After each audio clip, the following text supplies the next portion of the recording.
What's up, y'all? Kyle Hamilton here. I want to give a quick shout out to Lucas, Connor, and Ryan in the Week Zero podcast. Pretty open, running out of time, finally throws, and it is gone! Touchdown, Tyrell Roberts! Hit backwards, up in the air, it's on the ground, it is down, it is over, and the Irish have knocked off number one Clemson. Herbert's got it. Stiff arm again. Quarterback in the clear. Inside the 10. A hat-trick of touchdown from Justin Herbert.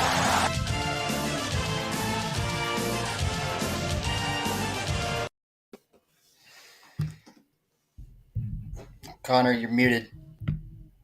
This is great. Connor, you're muted. Dude, my laptop is just messed up. I was switching from I was on Twitter checking something, all of a sudden I switched and it still showed just a bunch of 4 black screens and I'm just muted. But welcome to the Week Zero podcast, guys. Yet again, we have another special guests, excuse me. But I'm your host, Connor, Hokies for Hoes, or Who's, my apologies, Doherty. Ryan, Seville Strong, Fravel. Below me is Justin, and to his left is Shane from the Flock Pod. They are this week's replacements as Oregon fans for Lucas, who decided to. They're going to be the replacements going forward because Lucas has chosen making money over spending time with us, the dick. So yeah, he's only got a newborn to take care of. Yeah, his daughter's name is Tennessee. Literally, wow. Tennessee, yeah. Dude, Tennessee follows us around everywhere. Dude, that's so wild. Yeah. The Tennessee-Oregon connection is weird how it keeps coming up in our lives over and over again. So to hear that is that's actually kind of mind-blowing. Yeah, we even asked him, would you let her go to Tennessee for college? And he's like, absolutely not. I would not. I was just like, why? He's like, she's going to Oregon. She's going to Oregon or she's not going anywhere else. And then we're like, okay, well, then she'll end up going to Oregon State or Washington. Or USC. Tell her not. Whatever you tell her to do, she's going to do the opposite of. Exactly. Exactly. No. He'll say she can't go to Tennessee. She'll go to Alabama instead or something in the SEC, and he'll be even more pissed off about it. And then Lucas was like, why would you guys ever wish that on me? And then he told me, because I have a daughter as well. She's like, I hope your daughter goes to USC or Michigan. Low blow, jeez. Meanwhile, I don't have any kids, so I don't know the pain of. But you got a woman over in Kentucky. Oh no, that let's say that date did not go well, or that whole situation didn't go so well. It's not my fault; it's her fault. That happens. Well, I wouldn't say it's her fault. That's rough, buddy. Hey, we got 2 subscribers out of it, so it's a win-win in my. I'm surprised that she hasn't unsubscribed yet. Last week was really weird because our date was on Thursday. And I drove all the way from Huntington. I live in West Virginia for my job, and I drive to Huntington to meet her because she lives in Kentucky. And she's like, "Yeah, I'll just watch you do the podcast in person." I'm just like, "Okay." So she's just sitting there on her iPad just while I'm doing it. So that was a little weird, but I found it. No kidding. It was kind of cute. I liked the support and stuff. Yeah. But yeah, I don't know. So okay. But glad you guys could be here. Just talk about a little bit about yourselves, about your podcast, obviously. And this is really, like I said, it's an audition to replace Lucas going forward. So you got to really impress us. You got to ace it. You got to really impress us and ace us. And you got to show that you can argue and piss off Ryan very easily and very well, okay? All you got to mention is how Brian Kelly's an elite coach. And then or just say the Broncos or Lakers suck. No, kind of. I already know that. You ain't got to tell me. Hey, let's ride, baby. Let's ride. Let's ride into the grave. Let's just ride into the grave. So yeah, we've been doing the Flock Pod for what, Shane? 3 years now? I think it's a little bit longer than that. I think almost 4 years. Yeah, it's been a while, but yeah, I met Shane while he was bartending. We had some friends, and we just enjoyed talking sports together, talking Ducks. So we got something off the ground, and it's been a lot of fun. We've had Joey Harrington on the podcast. We've had a couple other guests on. Couple Oregon hockey players because everybody knows Oregon is a hockey school. But yeah, it's been a fun project. Yeah, I'm based here in Eugene. Shane's here in Eugene also. So boots on the ground or web feet on the ground, whatever you want to say. But yeah, it's been a lot of fun. I don't know. What do you want to add, man? Yeah. We try and cover all the sports here at Oregon, not just football. Justin coached basketball for a little bit at one local high school, and I grew up playing basketball and stuff like that around here. So we get into everything on the podcast. So if you're interested in any Pac-12 news or Oregon stuff in any sport, just go ahead and check us out. And gambling, of course. We have our same corner of course, there gambling. at the end that we have to give America our picks so they know who to bet against. Well, we do our pick'ems, but I feel like we need to do a specific Lucas betting was talking only. about that. He was talking about that because remember the guy I was talking about, Blake. He said he does Blake. He would do Blake's bets where he would give like 4 or 5. He's like, take this team, take that team, and I think. But Lucas I feel like Lucas is like Blake because Blake was always wrong on his bets. And do not trust us when it comes to covering the spread because we had an Ohio State game where they played somebody that was really bad and it was like it was Iowa. Yeah, it was like a 40-point spread. And we're like, they're not going to cover that. And then they end up winning by like 50 and I'm like, okay. Yeah. And so and this past week when we get to the pick'ems you'll see, but our last week of pick'ems we all did absolutely terrible. I think I went like 15 like less than 500. We usually do a lot of picks, like over 30 pick'ems. Oh, wow. So yeah, Ryan really likes to piss us off by giving us some really difficult games. I like giving you tough ones. I'm not going to give you Alabama versus Vanderbilt. We had we had Miami versus Georgia Tech last week. I'm like, dear God, what are we supposed to think there? Like, he's really just trying to piss us off. Would you rather have a game you have to think on? Like, would you rather have a game that you got to pick and you got to actually think on, or would you like a Ohio State versus Rutgers situation where it's? I'd rather get a few easy points here and there. God damn. I mean, it's if you're not picking the spread though, then yeah, I guess it is kind of taking some air out of your sails. But if you're picking Ohio State minus 42.5, I mean, we'll throw that conversation. I mean, we'll throw that in there, saying we'll take this team and the points, or we'll take this team minus the points and stuff. But that doesn't affect our normal pick. We'll still say, oh, this team will win, but we'll take this other team to at least cover, you know what I mean, or so and so forth. But if you get that right, if you at least get the team right, but don't get that right, you'll still get the point. So it doesn't matter. So we do a weekly Pac-12 pick with the spreads, and then we do under-overs as well. And we're all three of us are over 500 right now. Yep, all above 500. One of us, Zach, our other member, is like 19 games over 500, which is insane. Jeez. He just hit his crazy. That's what heater. Connor is right now. Connor's like going nuts. And Ryan, that's what we should have done. We should also keep like the proper 500. Like how many of you guys per week we get. Are you guys going to Yeah, that's what we should. Really boils down to. Because I do everything. So yeah, Ryan makes the graphics. Ryan sets up the stream. He does all the editing. And then he does the pick'ems. He calculates it all. And then I do the videos, the best of week, whatever week it is in college football. I do like a highlight video every week, and then for NFL as well. And meanwhile, me and Lucas are just sitting back, just be like, You got the pick'ems done yet, Ryan? That's what yeah, I'll bug him. I'll bug him at like 10:30. It's at night on a Saturday, just after the game. It's like, after this game, give me the pick'ems. We need it now, just so I can rep it in. It's a thankless job. Yeah. That's true. I feel you, Ryan. Oh, yeah, I do all the pick'em stuff. Justin here does like everything else, though. Like pretty much all. Well, but you're our Twitter maestro, man. You're the one who's blown up our Twitter, that's for sure. So we Ryan does the Twitter. I do the social media and stuff too. If any of us made it big, clearly it'd be Justin and Ryan that would be making all the money off of it. me and Shane would get nothing at this rate. Okay, so for finally get into it, best and worst thing, we mentioned it.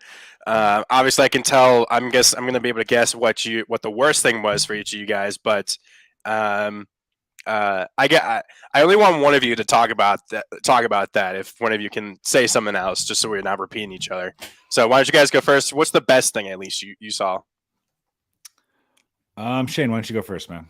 Oof, I was hoping you were going to go first on this is a tough week around Eugene with how last Saturday went. It doesn't just have to be about that game. It could be about any other games. You know what I mean?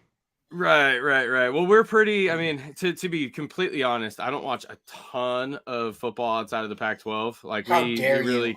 How dare you? No, I'm joking. How dare you? We on the East Coast have to sit through watching Pac-12 after dark and not going to bed until 3 o'clock in the morning. Pac-12 after dark.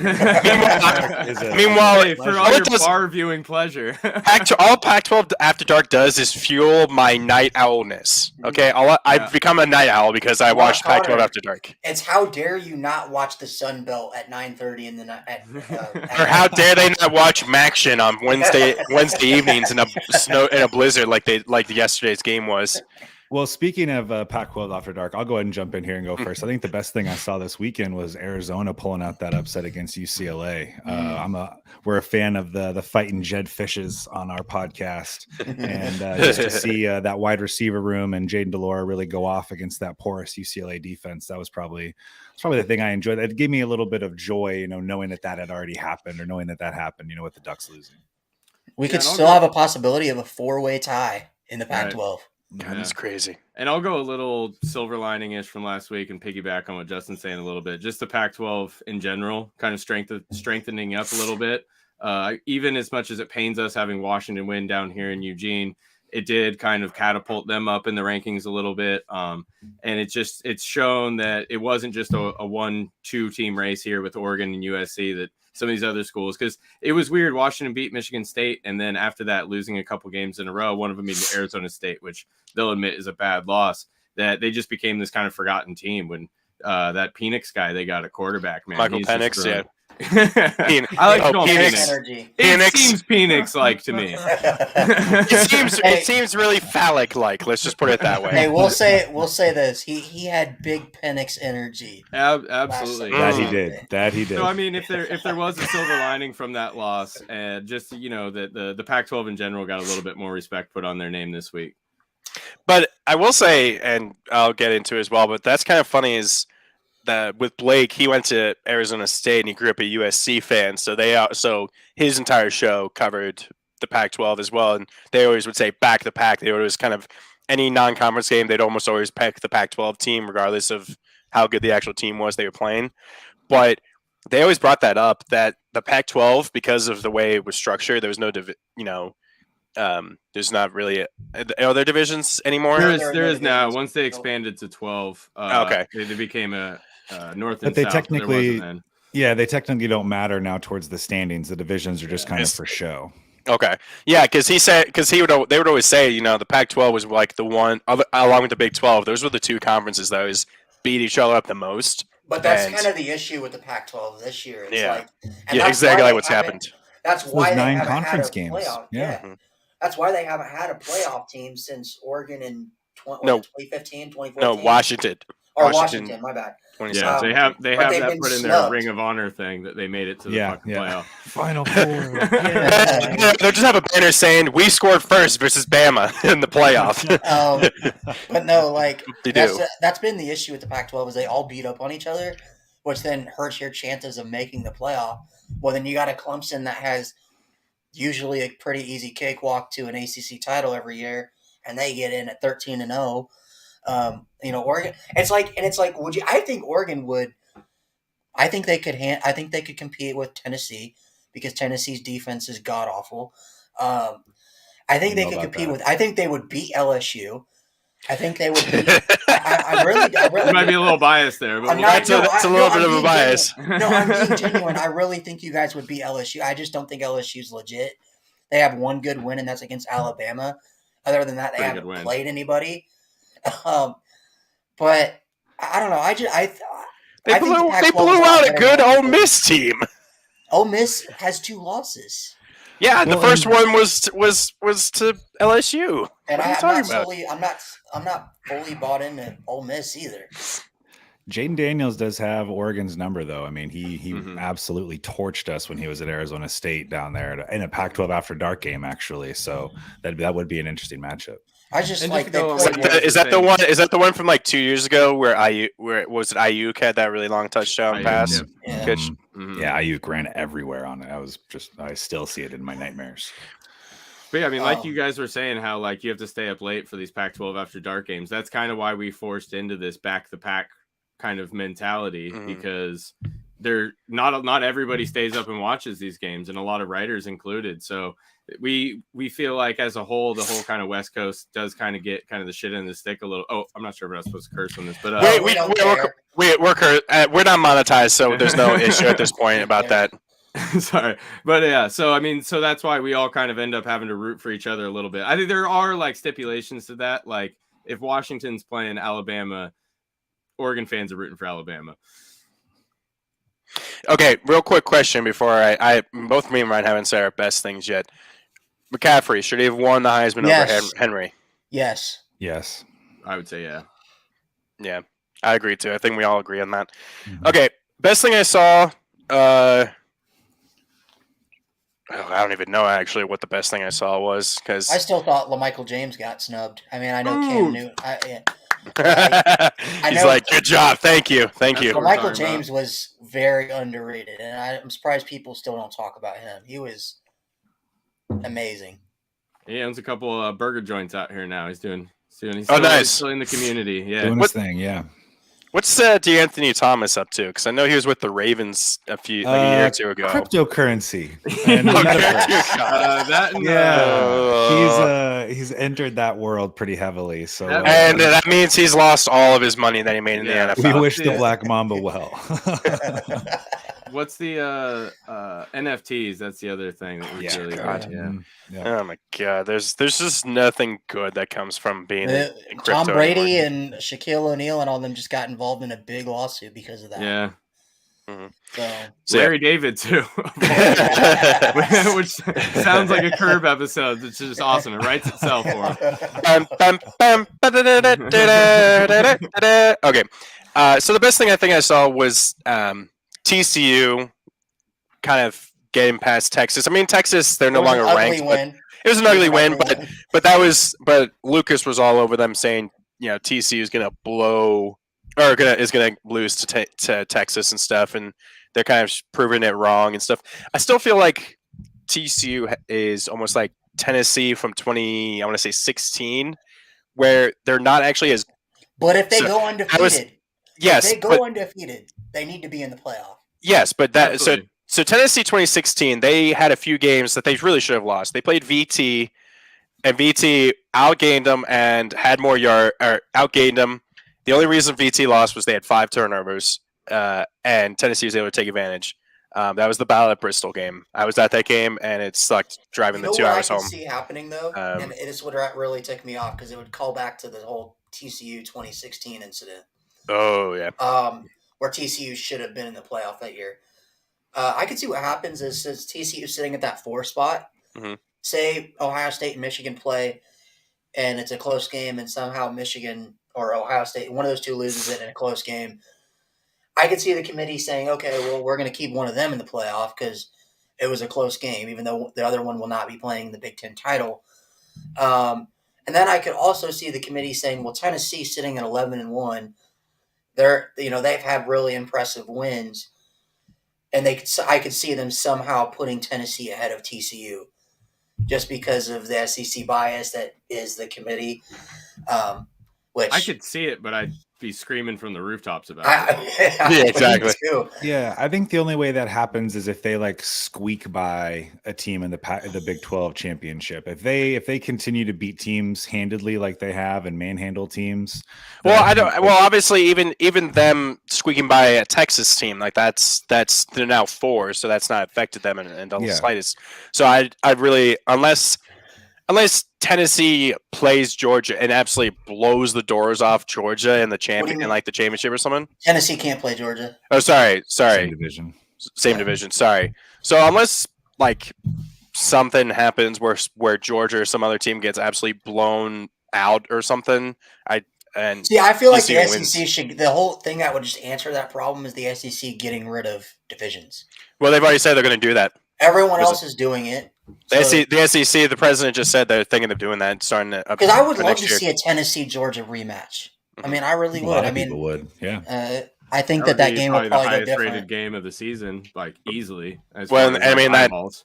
And I think that that Tennessee Georgia game is already like the most expensive college game of all time, at least in Right. terms And of I still ticket think prices. Tennessee's a top 4 team. Just based off of watching them this year, I think they're a top 4 team in the country. I mean, I would say Just just from watching, I'd say Tennessee is a better team than TCU, but I think Yeah. being I would agree. undefeated should matter. It should matter. It should matter. Yeah. So okay, so that was the best thing. Ryan, real quick, what was the best thing you saw? best thing I saw was Drew Pine's first half against Navy. I'll be a little bit of a homer. 4 touchdown passes and a rushing touchdown in the first half against Navy. Good thing it was just enough to squeak by Navy in the end by 3 points because we didn't score at all in the second half. So Good job. we almost falconed it. Yeah, you almost falconed it. So, Justin, Shane, what was the worst thing you saw this week? Shane, I'll let you take the low hanging fruit there, but I'll go a different route. Well, let me say, not only was it Washington coming into Eugene and beating Oregon, as I said earlier, but the ramifications since then within the Duck community, it's been kind of brutal. As Justin was saying earlier, like I run the Twitter account for the Flock Pod, and it's spicy out there right now. So not only did Washington come in and win the game and kind of take Oregon out of the conversation for the college football playoff, but we seem to have some division amongst the fans, and now there's some questions about injuries and quarterbacks coming in, and that split up the fan base even more. I don't know if you guys know about our backup quarterback situation. Ty Thompson is the highest rated recruit to ever come to the University of Oregon, and it's not panned out exactly the way that we hoped it would so far. He hasn't really gotten many chances, it seems like, though, either. He's thrown about 20 passes so far this season, and every time he gets put in, it's kind of garbage time. But then he had to come. Didn't he have to come in because Bo went out for a bit for like a drive or two because of some ankle injury? Which, you know what? Like, if I'm Oregon, I understand that Bo Nix was like he was probably a highly sought off transfer quarterback. But when you have a guy like Ty Thompson, who you've spent a lot of resources in recruiting to get him to Eugene, and he's a sophomore. Freshman. It's kind of, or was he a redshirt freshman? Redshirt freshman. COVID redshirt freshman. It's like, I just feel like you need to, it would have been better to see what you had in him, because now let's say Bo doesn't come back. Well, doesn't Bo also have like another year because of the COVID as well? Back, so Bo's got another year of eligibility, and then we've got a kid, Dante Moore, coming in next year. That's definitely, will be the highest rated recruit. So he'll be higher than Thompson for quarterback. Yeah. I could see Ty Thompson transferring, to be honest. I think Ty Thompson's going to look great in a Colorado Buffaloes uniform. I think, is you serious where you think? Well, that's where it'll go. Ty Thompson is like my adopted son. I was very high on Ty Thompson. He actually played football in Arizona at Mesquite, one of the high schools that I coached basketball at down there when I lived there. So I had some connections, heard great things about him. I went on the record saying he's going to be the greatest quarterback to ever play at Oregon, and he just has not turned into that whatsoever. So yeah, he can transfer to Notre Dame. Come to Notre Dame. We need a quarterback. Or Arizona State. He'll be the Oregon version of Tate Martell. I mean, actually, what I could see happening is him going. I mean, when Dillingham came here, he brought Bo. When Dillingham goes to Arizona State, he might take Ty Thompson home. No, why would is that? So that's another thing we've been seeing rumors of Lanning going to other teams all of a sudden. Lanning's not going anywhere. Dillingham's probably Dillingham. leaving. Oh, sorry. Who's Dillingham? Is he the offensive coordinator? Or defensive coordinator? Yeah. Okay. The whole Sports Illustrated article about Dan Lanning was just. Was gobbledygook. Okay. It was put out there by Auburn people. How about this? We got an Oregon transfer a few years ago in Braxton Burmeister. Why isn't Ty Thompson come to VT and help save us? That'll be another quarterback that we either don't start, or we have another better quarterback that we have him start over, i.e. Hendon Hooker. The thing about Ty Thompson is that I don't think he'll go to like an Arizona State or Colorado. I seen Lucas say something about going to like another Pac-12 school, maybe like UCLA with DTR leaving. But he's going to probably want to go to a place that's a contender. Just because when you're a highly sought after recruit like that, I'm not too sure because I wasn't paying attention to him because Notre Dame didn't seem like a top school for him at the time. But when you have a guy like a Dante Moore type, he's looking for a great situation. He's looking for a team that he would have a chance to go win a national title for. Now, I don't know how Ty Thompson thinks, so I don't know if he's a guy that wants to go build a program up or go to a program that's already kind of solidified and get them over the hump. Well, I think he should go to a school that if he goes there with how highly recruited he is, he knows he probably if he goes to like if he goes to Notre Dame right now, he would be the starting quarterback. No, but I'm saying like if he go, I understand him wanting to go to contender, but if you go to a team like UCLA or some other school that has another top recruit coming in at quarterback, you're gonna have a battle. Whereas he goes to a VT where he knows he's gonna have 2+ years. He's already the best option they have, and sure, VT might not be the best situation, obviously, but hopefully the team or VT bringing him in or something potentially shows other recruits. Oh, look, they can get these kind of high. No, man, watch Ty Thompson go to Alabama. I could see Ty Thompson staying. He seems really happy here. He seems like he's really happy with the coaches. He seems to really enjoy campus life. Like I could absolutely see him staying here in Oregon. So you don't think he'd be pressured by Bo Nix coming back and Dante Moore coming in? I think he'd be fine. I mean, I think he wants to obviously compete for the starting job, but I think he also is a kid who recognizes just the value of the college experience, and he can continue to develop. And I mean, we've seen backups get drafted to the NFL before. We've seen guys have an opportunity to sit and wait and, take an opportunity when it comes to them. Jones. So I mean, yeah. Oh God, Cordell Jones. Oh my God. Well, and what a grab. That's a good. To Ty's credit, like when Cristobal left and Landon came in, there was a mass exodus of players who were attached to the Cristobal tree and how they were recruiting and everything. And then even since then, we've seen some other players take off and leave.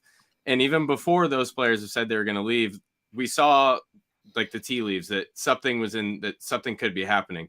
Everything that we've seen with Ty Thompson has been fan speculation. He hasn't dropped anything. He hasn't said anything. He hasn't even been pouty on the sideline. So we can say all these things. I think transferring would make the most football sense for him, but it doesn't really seem like he is intending on going anywhere, at least at this point. And for all we know, he could come in and play this Saturday. I mean, Bo Nix might start. Who knows? It's all really up in the air. It could be like a Drew Pine situation in Notre Dame. Tyler Buckner was a very highly recruited guy out of California.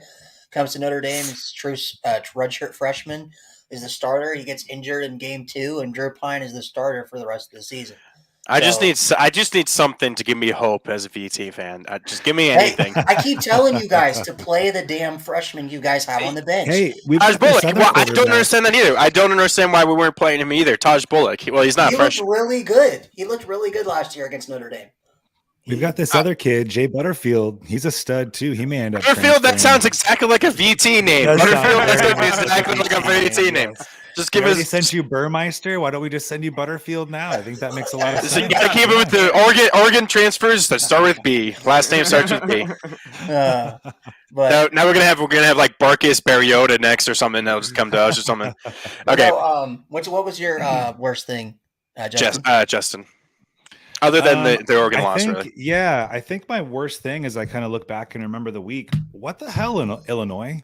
Like, I thought you had a good defense. I thought they had the number one defense in the country. Yeah, I thought you were a team that was gonna, compete, maybe make a little bit of noise there, maybe give Ohio State or Michigan there a good game in the Big Ten championship if you made it. But Purdue, the Boilermakers, Michigan State. Yeah, like what is going on here? So yeah, that's got to be my worst thing. Chase I mean, Brown. obviously, then going to the Duck game with my niece and nephew and having to hear about them because they're Husky fans the entire time. So I just had to get that one little thing in. Your niece and nephew are Husky fans? Yeah, they're big Husky rough. fans. So my nephew's pretty relentless. I've been getting texts. I've gotten more texts this week, I think, than I've gotten in the last 5 years combined. So it's been pretty merciless. So yeah, you haven't heard that much texting from him since they made the college football playoff, I'm guessing, right? Not even then. This has been this one has been special for him. So yeah, but I don't know what Illinois. I don't know what happened. I didn't get to catch a whole lot of that game.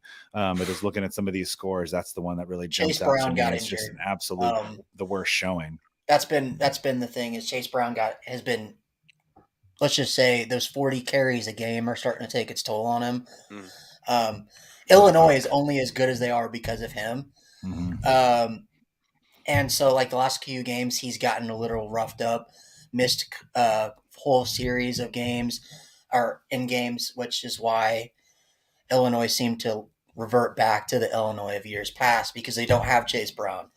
But this thing is, he looks like he's going to be healthy coming into Michigan, so that could be Illinois will be the best defense that Michigan's faced all year statistically. So we'll see what happens with that. But the worst thing that I seen, it's kind of going back into the Oregon game, but it's not just the game itself. I think Dan Lanning kind of had a little bit of a brain fart, so to speak, when Bo was injured and he goes for it on that 4th and 1, which, first of all, I disagreed with that situation. The minute I seen him send out the offense on 4th and 1 inside your own, 30-yard line, 35, I'm like, 35, dude, yeah. there's a whole minute, a little bit under 2 minutes left, and you're going for it.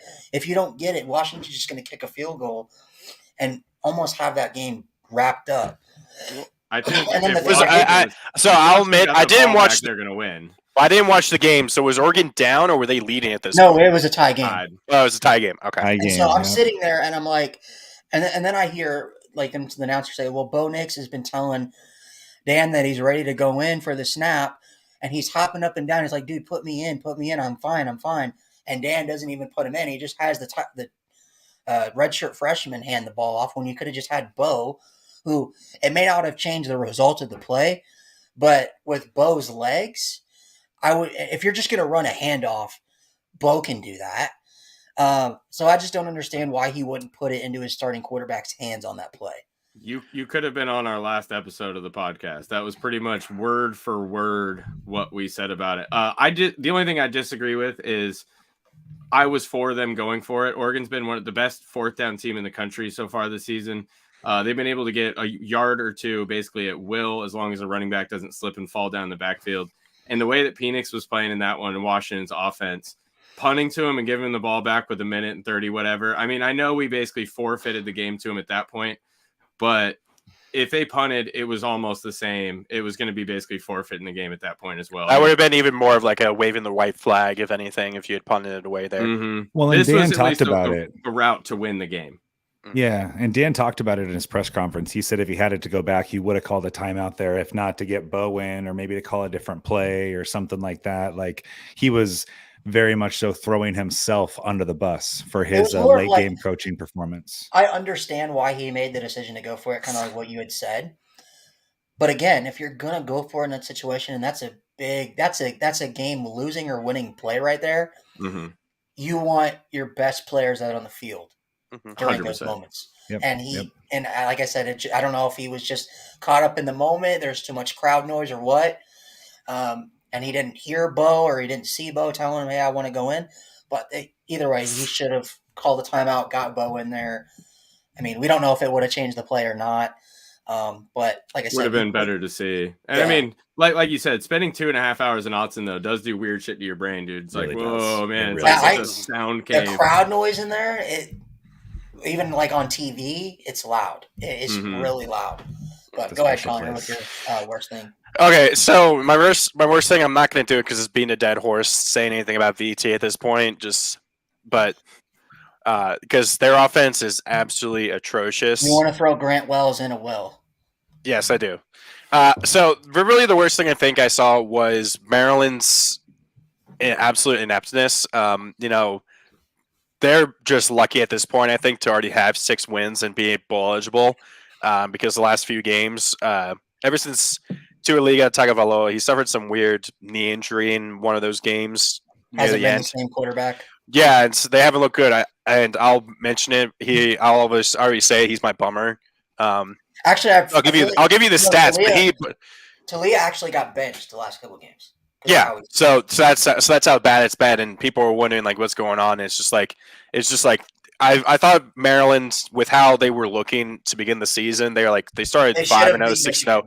They could have beaten Michigan. They should have been doing better. I feel like they should at least have 7-8 wins. They could have been ranked if they had beaten Wisconsin last week. They would have been 7-2. Now they're 6-3 instead. Not 6-4.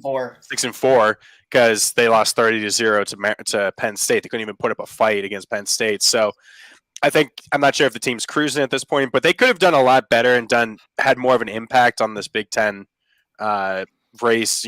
Given Penn State, they give Michigan a scare, but you give Penn State, you go to Ohio State. I think at home you could give them a scare if they had looked better. But now I don't think so. So that was the worst thing I saw. Finally, this I think is the longest time we've ever taken us doing best and worst things. So we're finally getting to the rankings. We have that effect on people. Yeah, we have that effect on people. Our average stream is probably 2+ hours. Like if we get under 2 hours, that's a good stream for us. Like straight up, I think especially last year when there was the 4 of us with Coster as a Clemson fan, we would regularly have 2.5+ hour streams easily. So Ryan's going to pull up the rankings real quick, and we'll just get your guys' initial thoughts on these rankings. Oh, who is this? Oh, here's Lucas.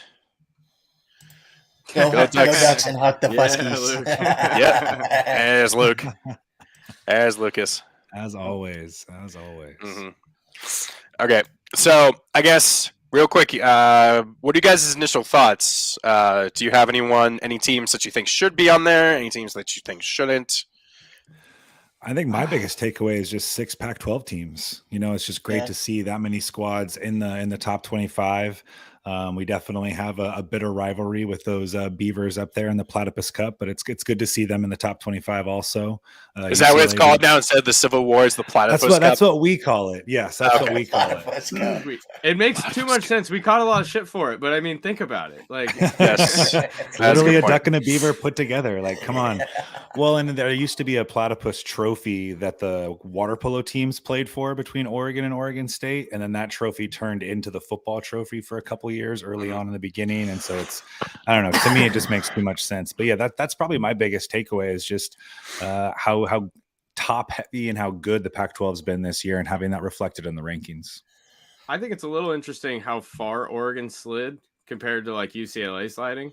I know because what were you guys? What were you guys like 6? Like 5? 6. Yeah, so we dropped 6 spots. And they dropped 5, I think. They were 11. And you guys lost to a team and they didn't. Mm-hmm. Yeah. And I mean, I know it was at home, but then it's also against a Washington team that they also now think is ranked 17th. So it's like we're giving them some respect. I also don't understand. Like, let me ask you guys what you think about this, because I've had an issue with this year's committees particularly because they say that head-to-head matters. If you look at these rankings, the head-to-head obviously doesn't matter because if it did, Wisconsin and Oregon have the same record. Or not Wisconsin. Washington and Oregon have the same. They would be ranked ahead of Oregon because of the head-to-head, which I don't understand with this committee. Same thing with Notre Dame, UNC. Yeah, like we beat the crap out of UNC at their place. It wasn't like a last-second win. We beat them by 17, and we're up by 25 at one point, and they have UNC ranked ahead of us. I don't like that because if you play the game and a team beats another team, that should matter when it comes to rankings. You play to win the game. Who the hell is ranked? Who's at 21? Tulane, the green. Tulane. That's Tulane. That's Tulane. I'm really mad that Liberty is actually not ranked because of course they decided to blow it to UConn. Oh, actually, that's something we didn't talk about. UConn being bowl eligible for the first time since 2015. Jim Mora. Shady Jim Mora. But what do you guys think about that? The whole, head-to-head matchups. I mean, I think it has to matter. I think it matters, but with context, right? I think if Oregon and Washington play again, I think Oregon's going to be favored. I think it's going to be probably a 5 or 6 point line. So I think that it's still taking into consideration that Oregon's played a tougher schedule. I think it's giving Oregon the benefit of the doubt in that regard. And Washington has that weird Arizona State loss on it. I mean, if Washington would have gone to like Tennessee early in the season and gotten waxed and that was their one loss, then yeah, I think it might be a little bit of a different situation. But I think that other loss is really holding them back. Who are Penn State's 2 losses?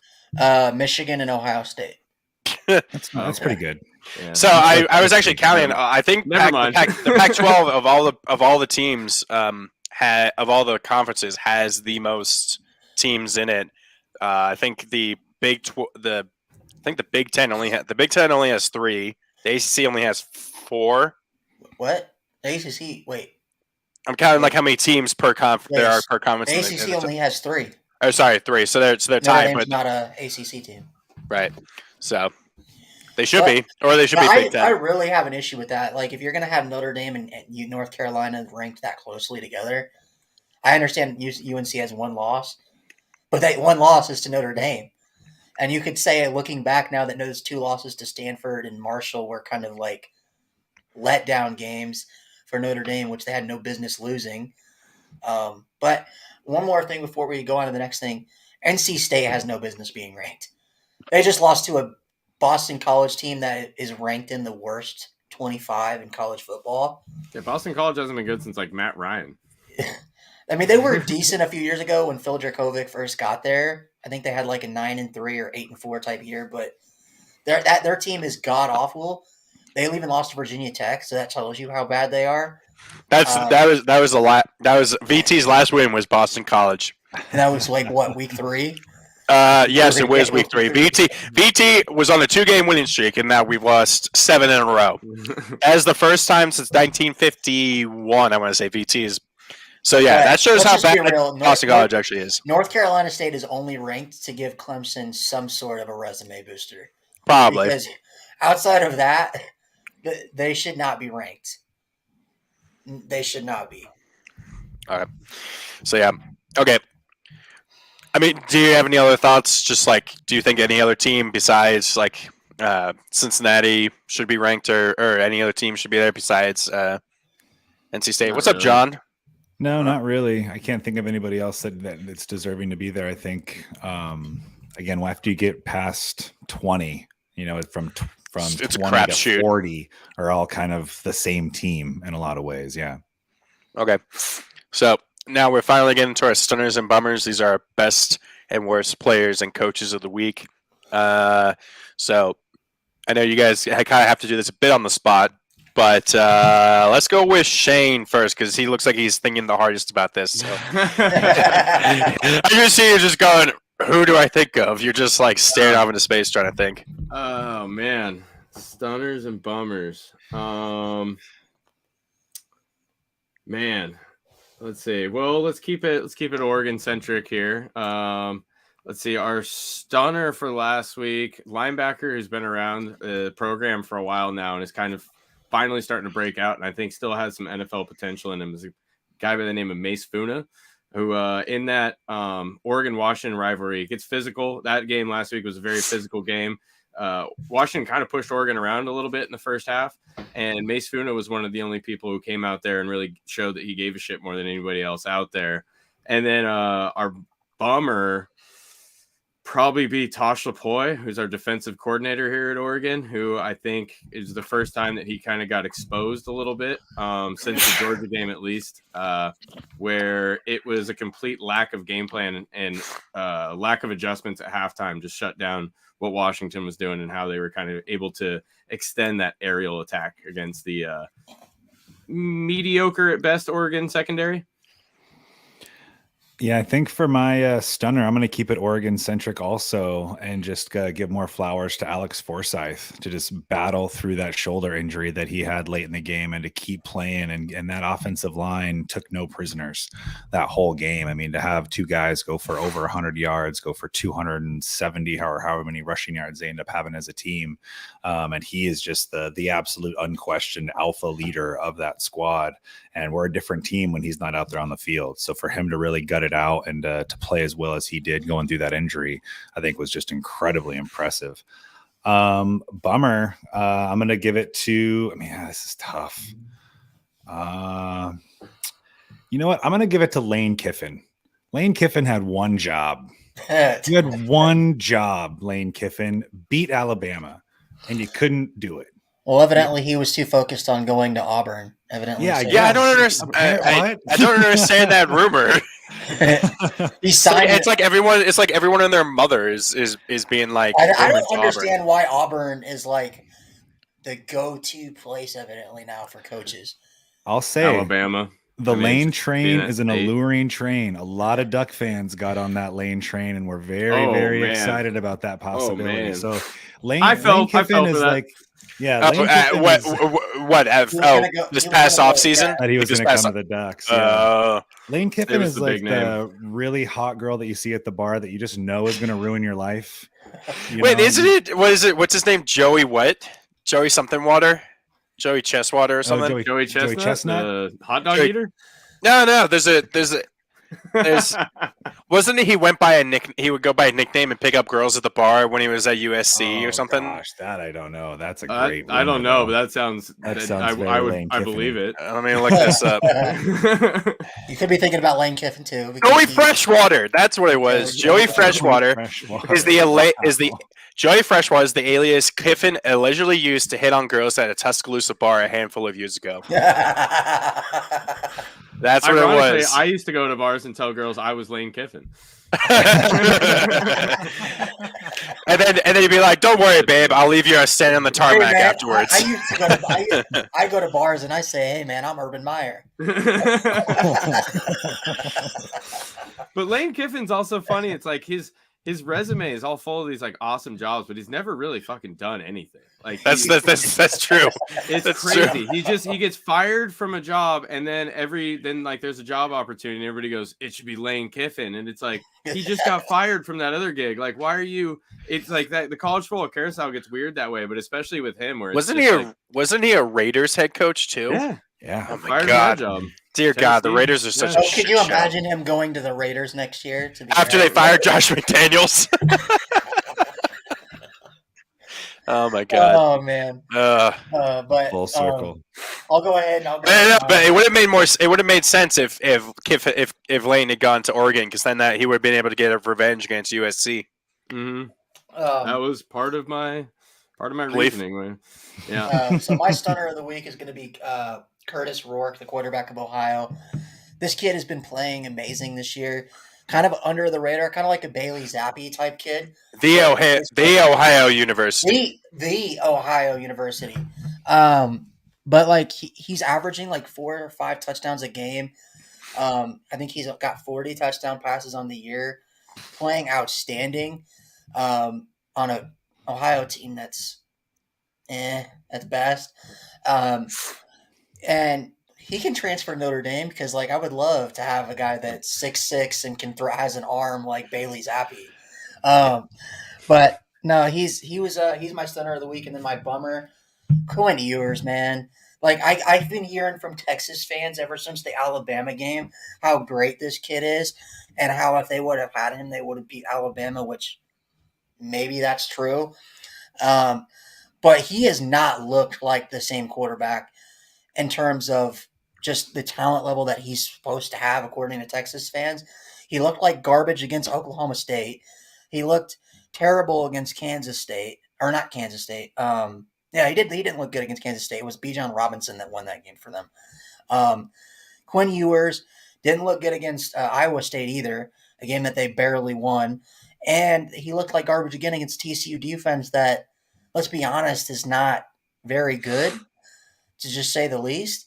So I don't get all the hype around Quinn Ewers and how Texas is apparently back, which they haven't been since 2005. So anyway, that's my bummer of the week. Texas is back, folks. Not this time. You're wrong. We're back. No, we got you. When Texas wins tonight No way. against the mighty SEC, No way. Texas is back. This one was invented by a writer. Was that the Undertaker? Yeah, I believe so. I believe that was the Undertaker. I think I can't remember which game that was from. Arkansas. That was the Arkansas game from last year. Got it. He looks Arkansas fucking social media crazy team. without his makeup on. Yeah, I know. I think he does. Arkansas social media team, they just an eternal W for that. Yeah, so they made that apparently, I think, and so we've copied that. And every time we talk about Texas saying they're not back, we always play that. So That's awesome. yeah. So Love it. for me, my stunner was Ryan already talked about him. Drew Pine, Notre Dame quarterback, 4 passing touchdowns and 1 rushing touchdown in the first half. Best half of football. Yeah, That's and you guys nearly blew it. So as a resident of Maryland, I was rooting very hard for Navy to win towards the end there. And then I already mentioned it before. My bummer is Tualia Tagovailoa, and he was 11 of 22 for 74 yards, no touchdowns, no interceptions. Yeah, that's 3.4 yards. I think is per completion. Wait, no, that's per attempt. Sorry, my bad. So yeah, not very good. And he also sucked against Wisconsin. He was actually 10 of 23 for 77. So he was he's been consistently bad the past 2 weeks for them. Malik Willis numbers. Oh yeah. except they don't have except while they have a decent running back, they don't have a Derrick Henry type to actually hand off to. So yeah. So yeah. Now let's go to surprise team. Surprise for a good or bad reason. Let's go with you, Justin, first. I would say, I mean, I kind of already mentioned Arizona. That probably would have been my first guess, but because we already talked about them, I think I'll go a different direction. I'd say Arkansas being able to battle and fight and stay in that game the way they did without KJ Jefferson out there, really putting a good scare into LSU and exposing Brian Kelly for the wonderful head coach that he, claims that he is. But I mean, I was really rooting for Arkansas in that game. That's the one I got to watch quite a bit of, and they put up a great fight. You're my dude, man. Justin, yeah, they put up a great fight. I was really surprised. If I would, again, I don't gamble. I don't participate in the whole duck generate thing in that regard. But had I been, if I were a gambling man, I probably would have put some money on LSU this week. And so to see that was a big surprise. So go Hogs, baby. If they win, if they have KJ Jefferson, they win that game. Woo pig suey. Yeah. I'd probably go with probably Kentucky. I thought that they were going to be a little bit more of a, good thing our friend Josh isn't here to see us rat out to. I had Kentucky. Trash it. I'll admit I had Kentucky winning the SEC East this year because I thought Will Levis was going to take his game to a new level. Mm-hmm. He was supposed to be the number 1 overall pick, the best quarterback in the class. I still predict he'll be top 15. He'll still be a top 15. I don't know what happened to Kentucky this year. I really don't. I know that Will Levis was injured for a few games, but Will Levis has looked like he's regressed, if anything, and this team just looks really bad. They just lost to Vanderbilt for the first time in, I think, 30 years. So, Commodores. And Vanderbilt's a team that I forget exists all the time. We only know them from being good in baseball. That's about it. Right, baseball. yeah. It's just every time I see old footage of them, it's did Jake Cutler go there? Wasn't Yes, he did. I'm always what school is that? Oh shit, Vanderbilt. That's right. But like Justin said, Arizona. What Jed Fish has been able to do, they're like my surprise team of the year, just with how fast that program was able to kind of turn things around, getting these huge recruits for Singer's a beast as a wide receiver. They were ranked as the worst team in college football last year. Yeah. And now they're and they brought in they stole a recruit from Oregon.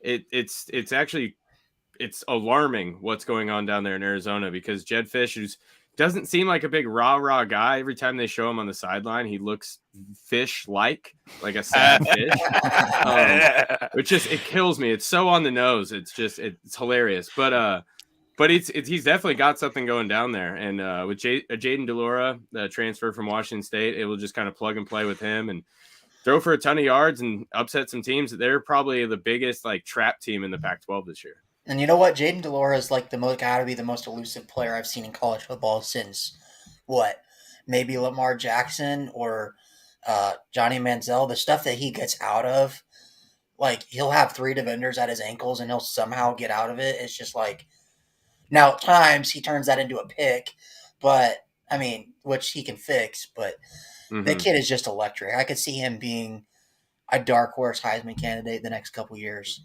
It's almost like when he escapes out of the pocket or some pressure, he feels like it has to be a touchdown at that point. Yeah. And then he'll just uncork it downfield where it's dude, you already got away from the sack. Just throw it out of bounds and get on with the next play. But those are even there are times where he's got room to run for a first down. We see it from DTR all the time.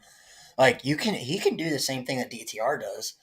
So I think it's just something he'll learn from this year to next. So, but my surprise team of the week, I'm going to go ahead and I'm going to go with it was Boston College just beating NC State. I know NC State, they've kind of, they've looked better actually since Devin Leary went injured, and they found this Morris kid who, looks really good. I don't know what happened this game, but Boston College to go on the road at NC State and upset the Wolfpack at home, where I think NC State had the longest active winning streak at home in college football, and they snapped it. No. Clemson still has it. Clemson still has it, but I think NC State. It was second or third, one of the two. Oregon had the third, so yeah, maybe Oregon NC was State third, had the second. Yeah. But yeah, for them to beat them at home in that ruckus environment, Boston College has nothing to play for. They're 3-7. To get up for that game and not just lay down and let a ranked team do whatever they wanted to you, it's impressive. So it's kind of funny. Justin said Arkansas, and my surprise team was LSU having a letdown after that big win over Alabama last week. We always say surprised. I mean, obviously, as a hater of Brian Kelly, but I mean, we always see that from time to time, and from every week, a team will have a big upset win over another team, and then the next week they'll just be, they were riding that emotion. Never see Marcus Freeman have a letdown. Never. No. We've only ever seen him blow a 27-3 lead against Oklahoma State. State. Or lose to Marshall and lose to Stanford. Lose to Stanford. So, but we've seen that plenty of times where a team will come off a big emotional win, upset win, and then they'll have a major letdown where they lose or they have a close win, and that's exactly what happened to LSU. Obviously, it didn't impact their ranking within the playoff committee because now they're 6th and somehow above USC, which I think that's just that's the further proof of of SEC bias, honestly, because it's kind of ridiculous at this point. Well, USC hasn't played anybody. I know, but still, I mean, I think it's still. I don't think ridiculous. USC doesn't have a ranked win on their schedule. So. Yeah, I mean, let me ask you this then, Connor. If USC plays LSU tomorrow, what's the line? What's the line? Yeah, who's favored and what's the line? Well, that depends. Is it at LSU? Is it at USC? Neutral. I don't think it's neutral site. Neutral site. USC is great against the spread, though. As much as they haven't played anybody, I think they only have like 2 losses against the spread. Wait, so they covered the spread against Oregon State? I thought that game. That might have been one of the ones they didn't. That would have been the one that they didn't, and then the other one was like Arizona State or something like that. They only won by like 7. But I would think it might be USC by 3, maybe. I don't know if it's a neutral site.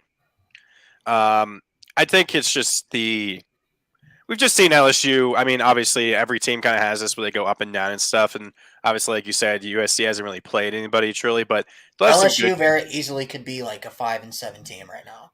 Yeah, they should have lost to Auburn. Okay, shut up. You're making this longer, and you just becoming a hater at this point. So let's just move it on. I actually think that LSU is going to be favored in that game if it's Vegas. I would agree. Yeah, I would agree too. I think LSU is probably a 2-point favorite in that game, and just because Vegas knows that money's going to come pouring in on USC, especially in an underdog role.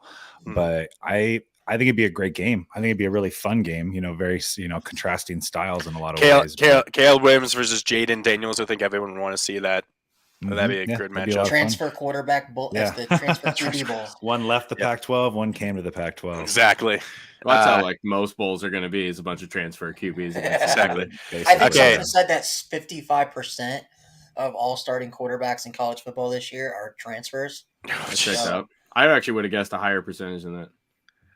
That makes sense. I mean, VT, like they're 1 and 2 we're both transfers. So, yeah. Okay, meme team, and then we can finally get to the pick'ems. So who's the meme team of the week for you guys?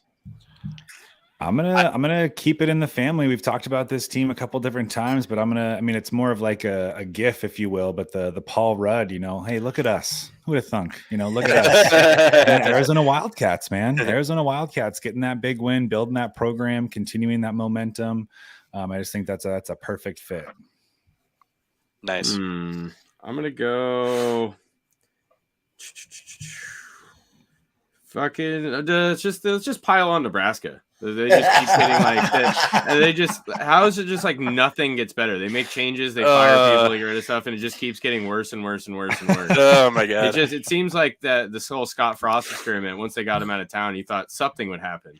Like even like Arizona State, like they fire Herm and like they win a game. Yeah, and they that's what happened in Nebraska too. Nebraska won a game after the next game, and then that's what happened to Georgia Tech. They won like their next 2 games. Nebraska beat Purdue, if I remember correctly. I think that's who they got the win against was Purdue.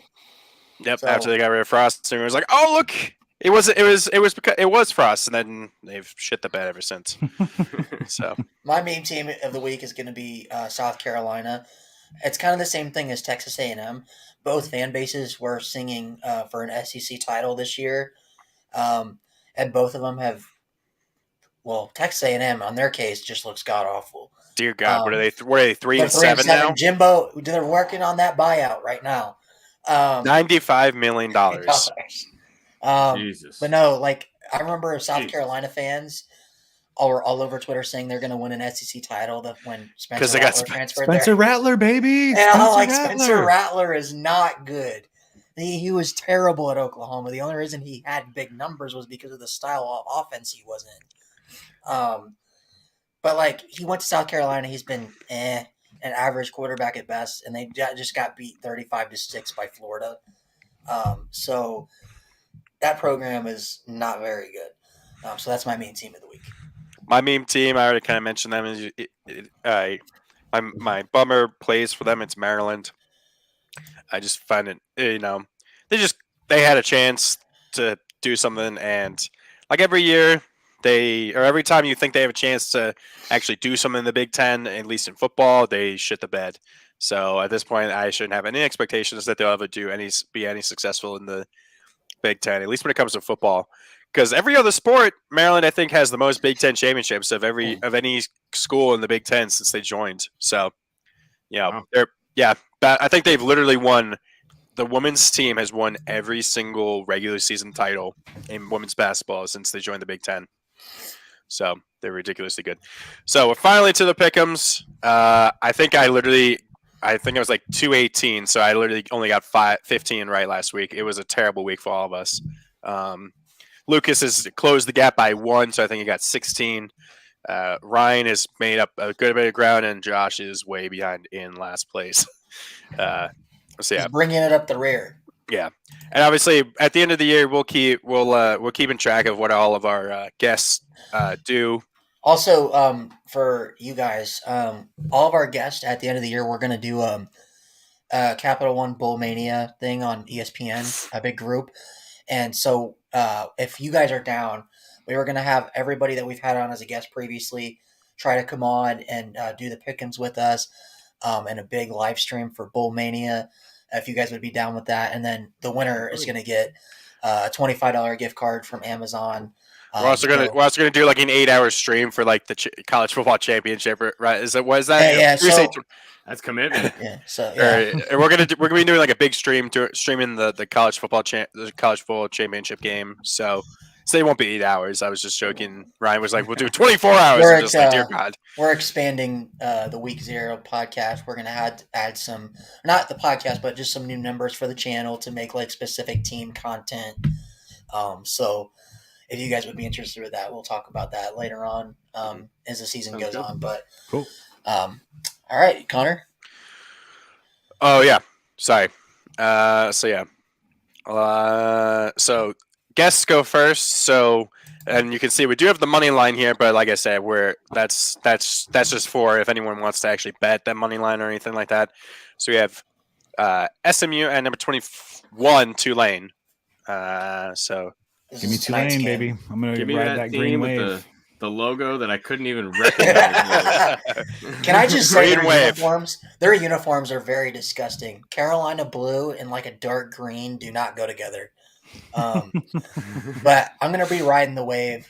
Give me the green wave, baby. Yep, give me the waves. Okay, excuse me, sorry. Duke at Pittsburgh. Wow, Pittsburgh's minus by Or favored by 7.5, huh? Yeah, Heinz Field or whatever the hell you want to call it now is like it's a really unique home field advantage. Even though they never have, it's never full because it's a NFL stadium. It's like VT's personal hellhole. They get like destroyed every time they go there. So it's a weird place to play at because there's either nobody at the game or there's everybody at the game.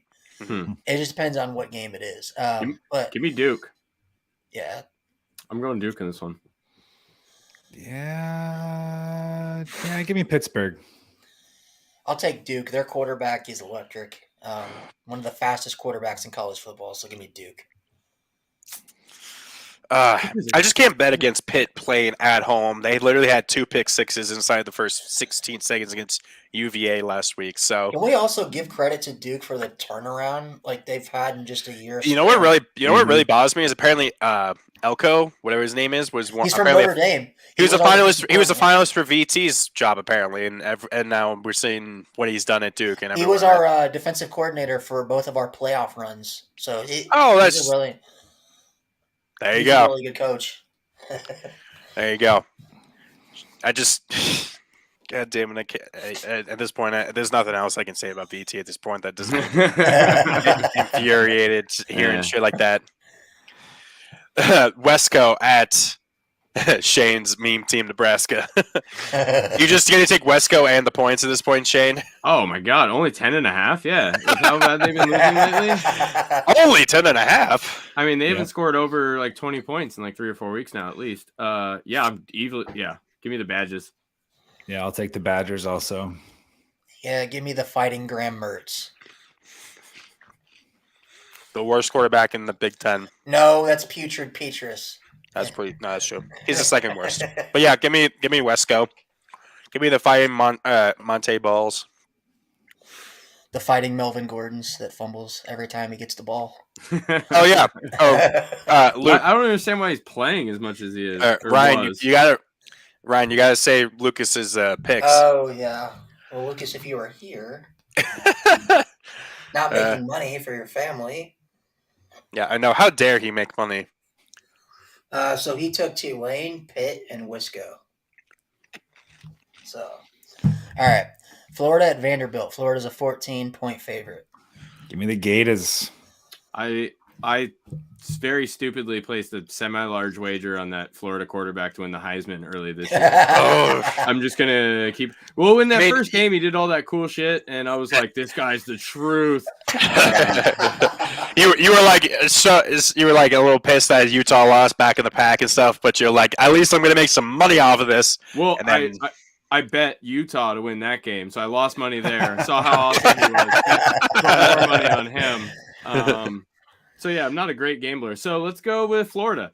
See, that's the problem. I've avoided getting into that, but I kind of feel like that's the only way I'm going to be able to make any money. That's to where I can save. I can have some money to save and stuff. So I gotta. Clark Lee, former Notre Dame defensive coordinator, when Notre Dame had a top 5 defense in the country a few years back. He's the head coach at Vanderbilt. He's turned this program around in just 2 years. They had 1 win last year. They have 4 this year. Could make a bowl game if they win out. I'm sorry. I love you, Coach Lee, but not happening. Florida all the way. Yeah. Justin, you said you're taking Florida? Yeah, give me the Gators. Yep, absolutely. And Lucas is also taking the Gators. Yep, it's a clean sweep. Yep. Like I didn't make this collab happen. I'm just glad that Lucas isn't here, or Ryan and I would be totally outnumbered by Oregon fans, and we wouldn't be able to get anything in. Me and Ryan are trying to say this would turn into the week Oregon podcast. No, literally, it's the week instead of the week 0, it's the week O podcast. Exactly, the week O, baby. Hey, we flock together. What can I say? We flock together. Okay.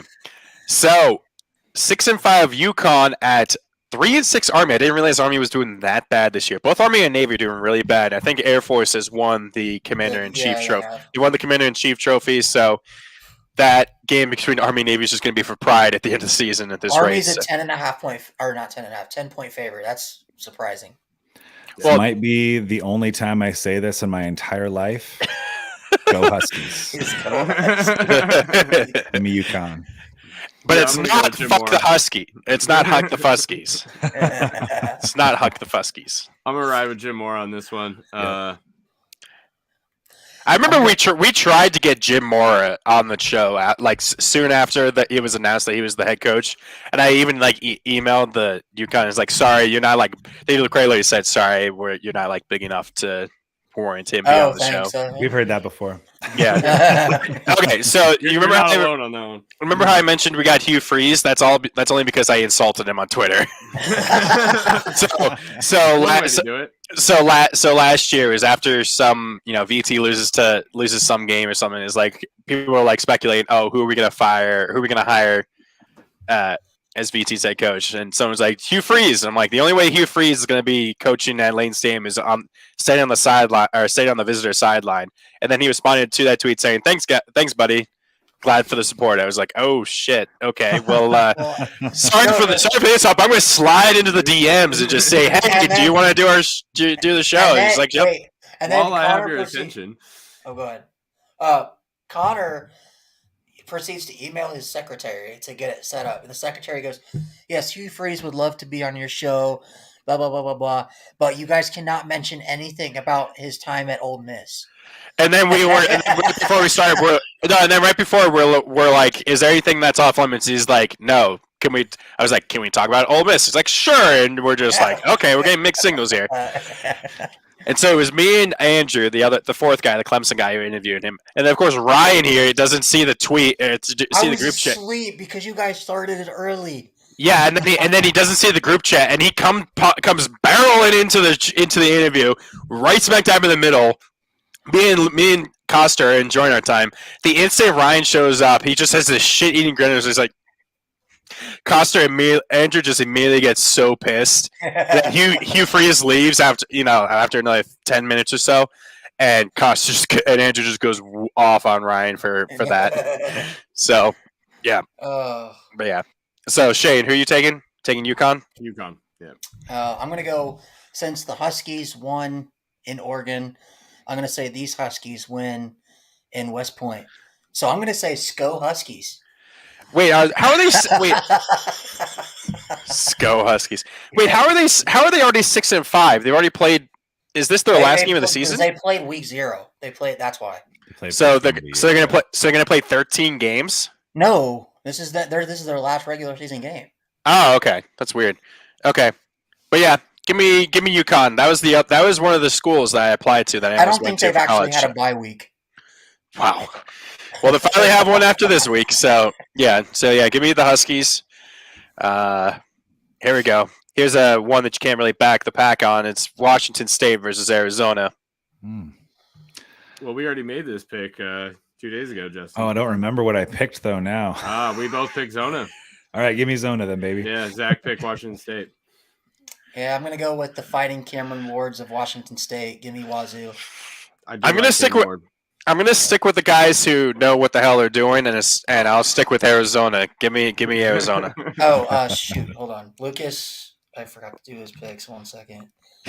At this point, Lucas should send them to me. I should be doing these. So UConn, he took UConn and Wazoo as well. Okay, all right. Okay. Houston at East Carolina. East Carolina is a 6-point favorite. I think I'm gonna trust Vegas on this one since I haven't watched either of these teams play, and we'll go with ECU.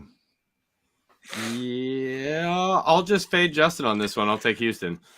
I'm gonna go with God. Who was the wide receiver that played for East Carolina? That's real. Oh, I'm gonna go with the Fighting Zay Jones. Oh, Zay Jones. Yeah. Who was the running back who went there a while back? They rushed for like 1,000,000 yards. Oh God. Oh, that's a good question. I know think who you're talking about, but I can't think of his name. He probably beat Virginia. He probably helped ECU beat Virginia Tech a few years ago. So, who's Lucas taking? Lucas is taking ECU. Oh, it's a clean sweep if I take ECU. Oh, Chris Johnson went to ECU. Chris Johnson. Oh, that's Chris Johnson, Yeah. right? Mm-hmm. Yeah. Okay. Well, I kind of want to take Houston because there was that huge crazy game against SMU 2 weeks ago, where the Houston QB had 7 touchdowns and Tanner Mordecai had 10.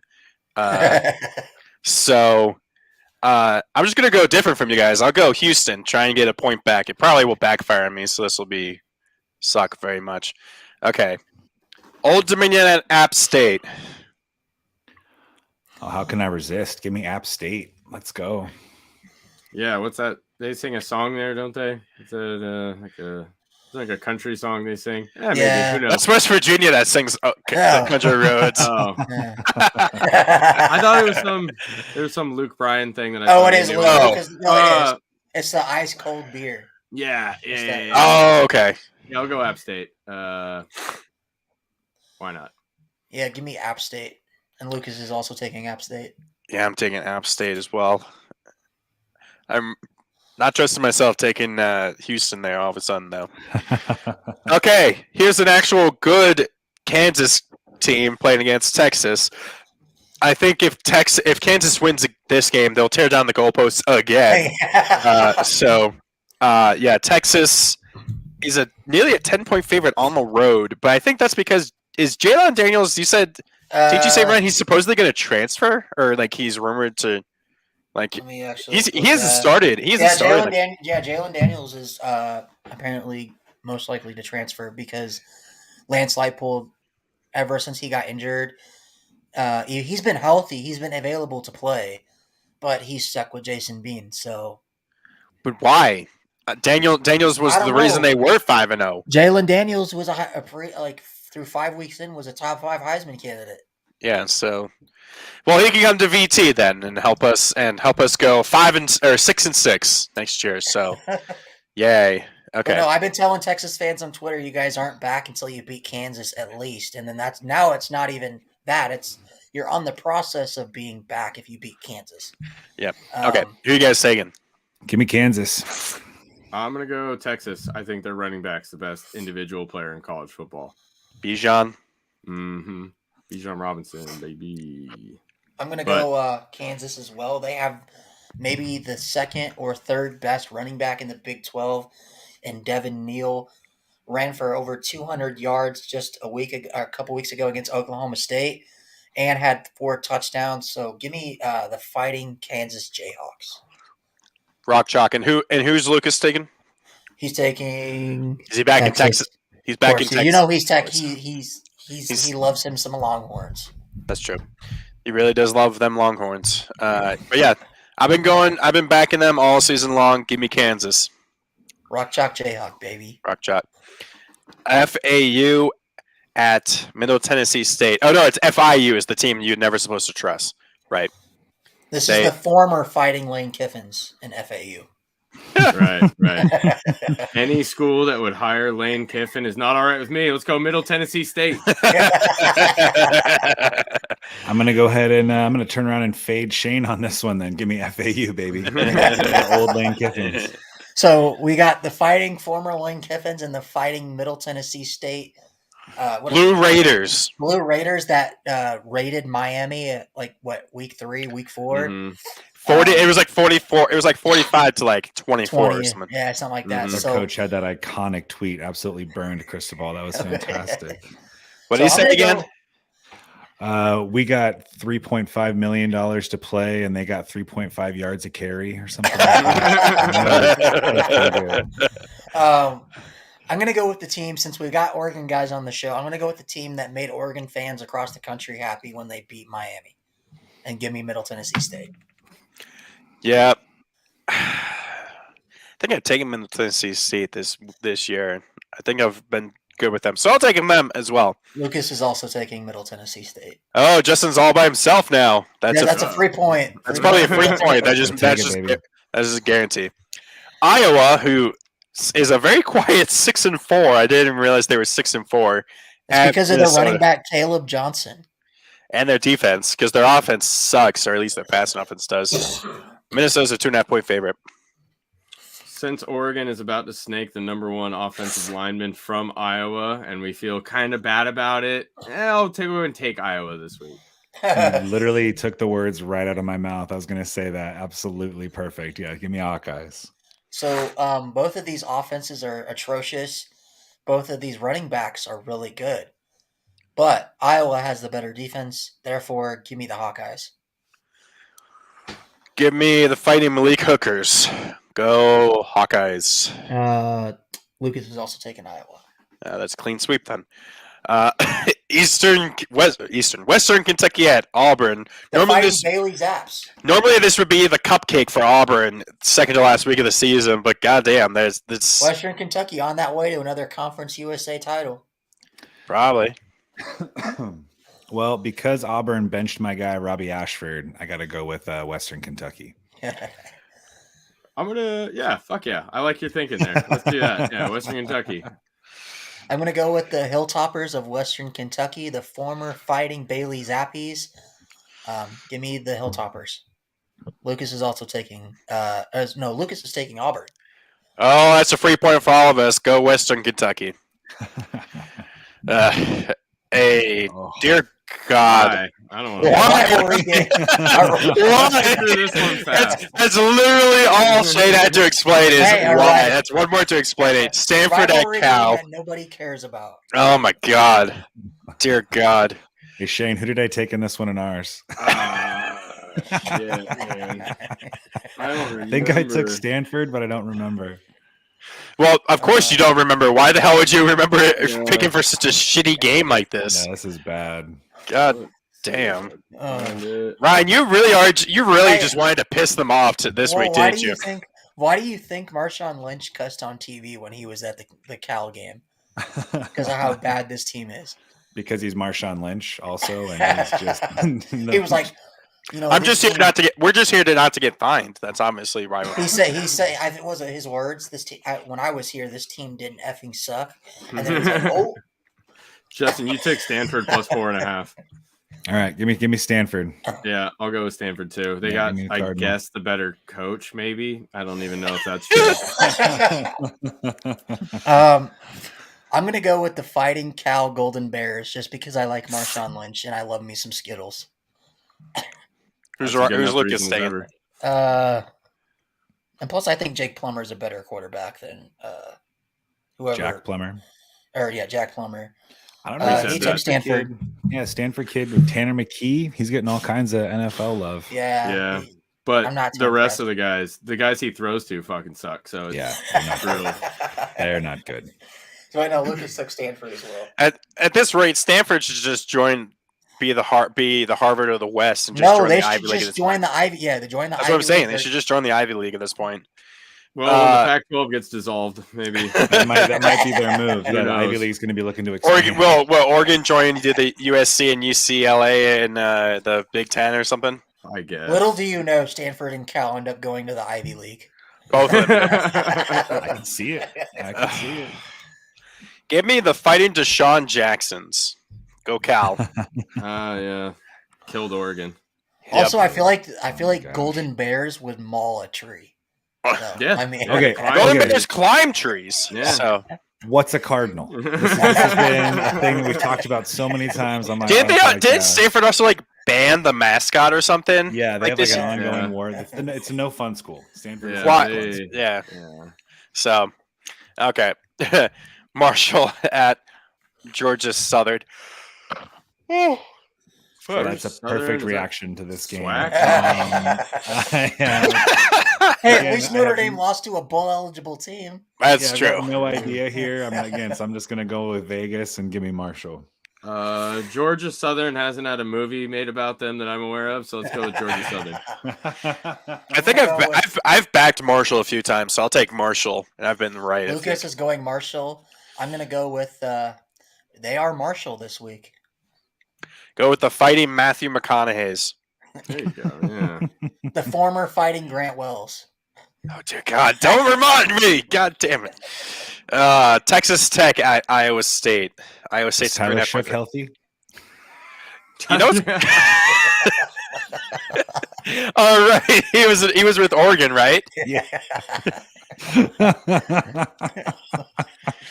Oh, Give me Lord. Iowa People thought he State, should baby. start Go over Justin Cyclones. Herbert. No fucking joke. People were Yeah, like, "Shook, yeah. baby, it's shook time over Herbert." That was a real. Tyler Shuck. Or is it That was a Shook or real- No, Shuck? they were shook about it. Yeah, It was a real thing. That was a I I real remember thing that Lucas actually was so happened. high on Tyler Shuck. He's like, man, we're going to be shucking the competition.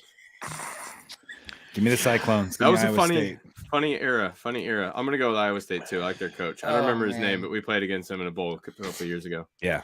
I'm going to go with Texas Tech. But believe it or not, Tyler Shuck is the third string quarterback. So I'm going to go with the fighting. Evidently, their true freshman quarterback's the next Patrick Mahomes. So the fighting new Patrick Mahomes.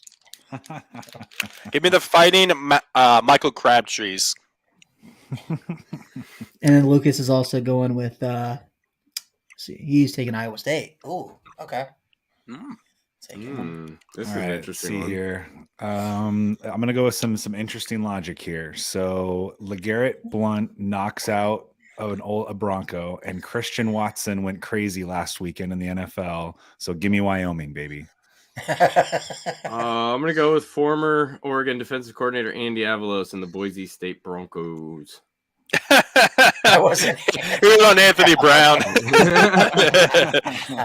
Hey, I was on Anthony Brown too, Luke. That's Wait, didn't he go to Boston College? Where did Brown Anthony go? Brown, yeah, he was a Boston College kid, transferred to Oregon for his. Oh, right. No, that's actually, he's still kicking around in the NFL a little bit. So He's still in the Ravens practice squad. I think he got. Oh, called up. right. I forgot about him. Yeah.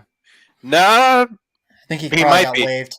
no, He got waived, re-signed to the practice squad, and then I saw a thing like a week or two ago that he got put on the 52-man roster. I don't know if that was for a week or for the Ravens. I don't think so. Well, didn't you guys have a lot of injuries this year again? Yeah, but not to QB. Well, right, you could. Well, who's your you backup could lose a quarterback? lineman and put a Tyler Huntley.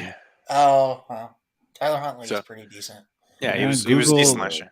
Google's telling me he's still a Raven, not saying if he's on What are the practice chances that squad. you have Ravens Tyler practice Huntley squad.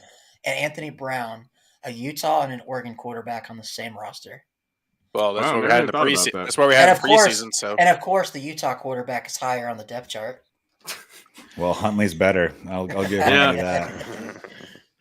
okay, so we got Boise and Wyoming. Justin saying Wyoming because screw LeGarrette Blount. No. Sorry, LeGarrette Blount was at Oregon, right? I forgot about that. I always forget about that. I'm sorry. So screw Boston. So screw Boise State for that. Yep. Go Wyoming, baby.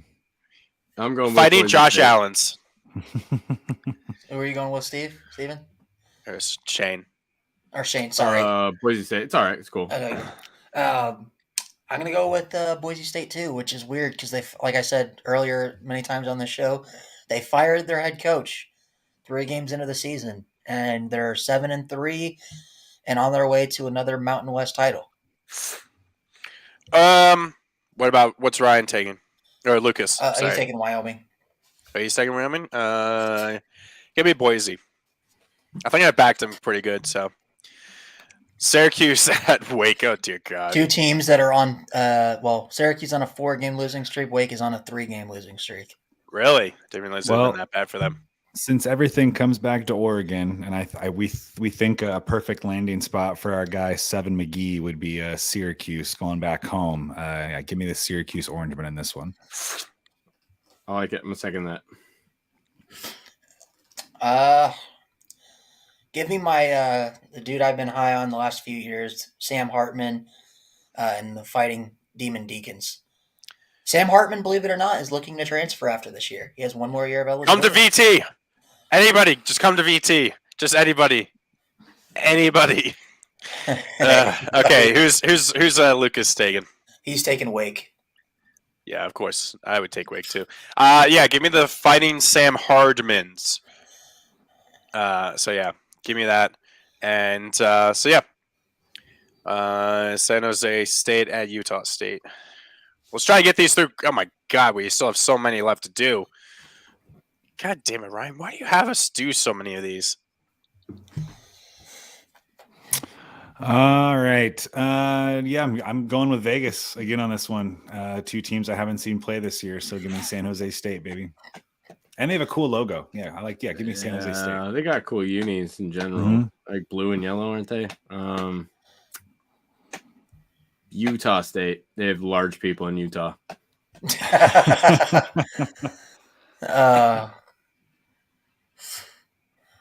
going to be back in the words of Mario's parents are going to pick him up and take him home. That was a weird quote. I'm gonna take San Jose State in this one. Yep, give me the best Spartans in all. The real Spartans. The real Spartans. Give me San Jose State. Okay, number 24, NC State, which obviously they shouldn't be ranked, at Louisville. Well, they shouldn't be ranked, so I think Louisville is going to take care of that this week. So give me Louisville. Right. It's funny. They're unranked, and they're 4-point favorites. Louisville. Yep, give me the Fighting Lamar Jacksons of Louisville. Lucas also took San Jose State last pick, and then he's taking NC State this one. Yeah, give me Old. Yeah, you already took it from me, but give me the Fighting Lamar Jacksons. I just have to The Fighting Javon Passes. The Fighting Jalen. Believe it or not, he was the guy they started over Lamar Jackson, kind of like a Justin Herbert and Tyler Shuck situation. What a bunch of dumbasses. Okay, yeah. Number 23, Oregon State at Arizona State. I'm sure I can guess who you want to win, but I'm not sure you're going to actually take them. Yeah, I think I took the Beavers in our Duck Generic corner. Sorry, Shane, to make you keep going back to your notes. I told myself I was going to keep my own notes, and then, of course, I haven't the last couple pods. But, yeah, give me I think it's the Beavers. Yeah. I feel your pain, Shane. Justin, we all took the Beavers, and then you went the under. Well, I guess we're not. Honestly, I think the Beavers are going to win this game 7.5. Well, I guess we're just going outright Beavers. Yeah. Yep, just outright. That's an early start for a Pac-12 game, isn't it? 1:15. I mean, not too early, but I'm going to go with the Beavs. Well, what is that, like a 11:15 start time? Yeah, I think so, right? Jeez, it's about an hour earlier than most Pac-12 games. I mean, if it was up to Larry Scott, we were going to be playing games at 9 a.m., which would just be atrocious. But no, give me the best team in the state of Oregon State.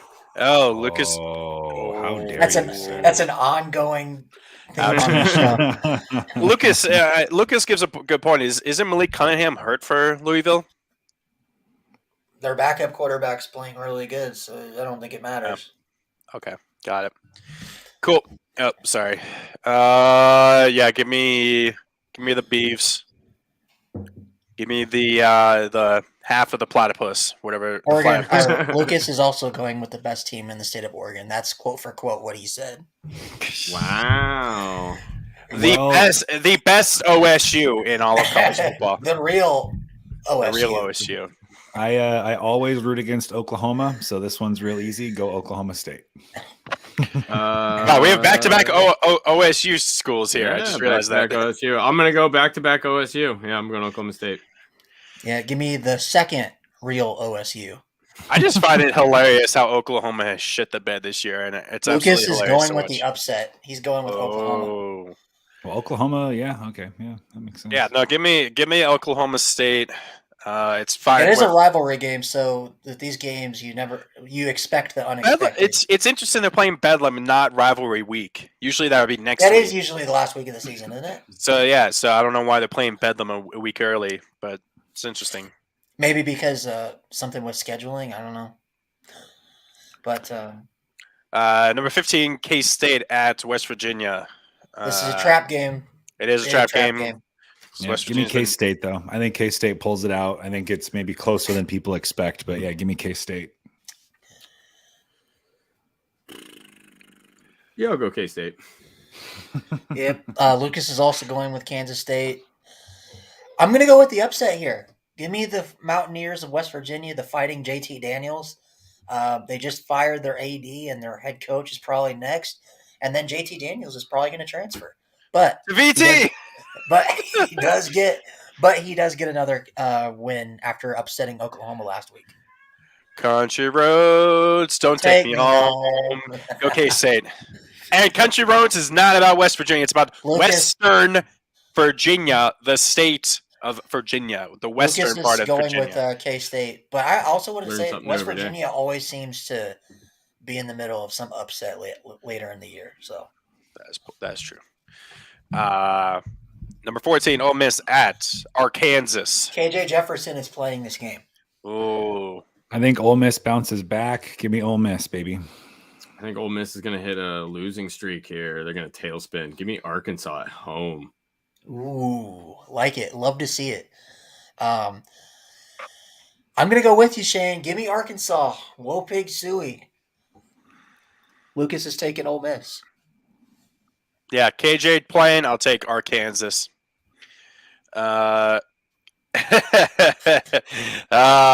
Your favorite teams, of course. Miami at number 9, Clemson. Are you just going to take Clemson in the points just to try and hope Mario gets humiliated as much as possible? I mean, I'm rooting for a sinkhole in this matchup. Exactly, I hope yeah. the stadium just falls into the earth. That's Dark Knight Rises kind of situation. The whole stadium just like implodes in on itself. No, give me Clemson by 1,000,000. Yeah, give me Clemson by How are they only favored by 20 points? They should be favored by 30. So Miami doesn't have a quarterback. We thought they did Tyler Van Dyke. Doesn't have a coach either. He doesn't have a coach either.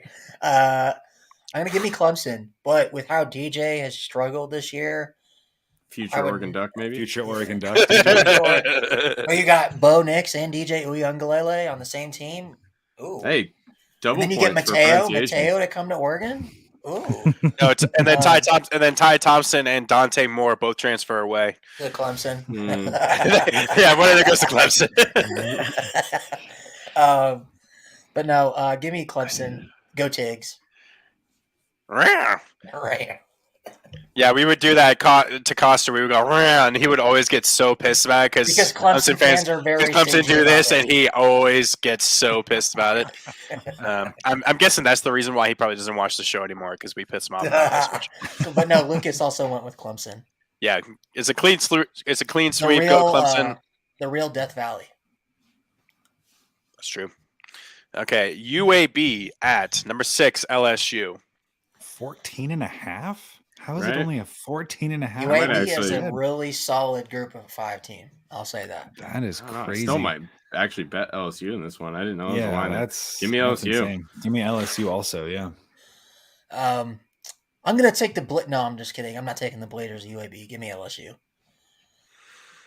Lucas is also taking LSU. Yeah, give me LSU. Number 5, Tennessee at South Carolina. Tennessee 21.5. Jeez. I would take that. Tennessee. Tennessee. Yeah. Give me Tennessee also. Yeah, give me Tennessee. Lucas is also taking Tennessee. Doesn't Oregon? Is that Oregon or Washington that does the like boat fleet? Is that Washington? That sounds like a Washington thing. Oh, like for the games? Yeah, because their Yeah. stadium's kind of backed up against a lake, so they've got. Because I know Tennessee does that too along the Tennessee River too. They were the ones that kind of started that. I wasn't sure, but yeah, no, give me Tennessee. My favorite hooker, go Hendon Hooker, hopefully for Heisman. That's the only way I can have any happiness is seeing him win the Heisman. Really, and also continue to throw shade at Justin Fuente that somehow he didn't think that Hooker should be starting. Well, hey, let's not act like who's their coach? Is it Heupel? Yeah, Heupel. He to begin the season benched Last year. No, last year he benched Hendon Hooker for Joe Milton. So People just don't know what to do with Hendon Hooker. They're just dumbasses about it. Okay. Number 4, TCU at Baylor. 2.5. You know what? Fuck it. Give me Baylor. I was just thinking the same thing. I think they this do it. is where I think it's been too easy on the committee so far. And I think that when you get to a whole bunch of one-loss teams, it's going to get really hard for them. This is how Tennessee might get back in.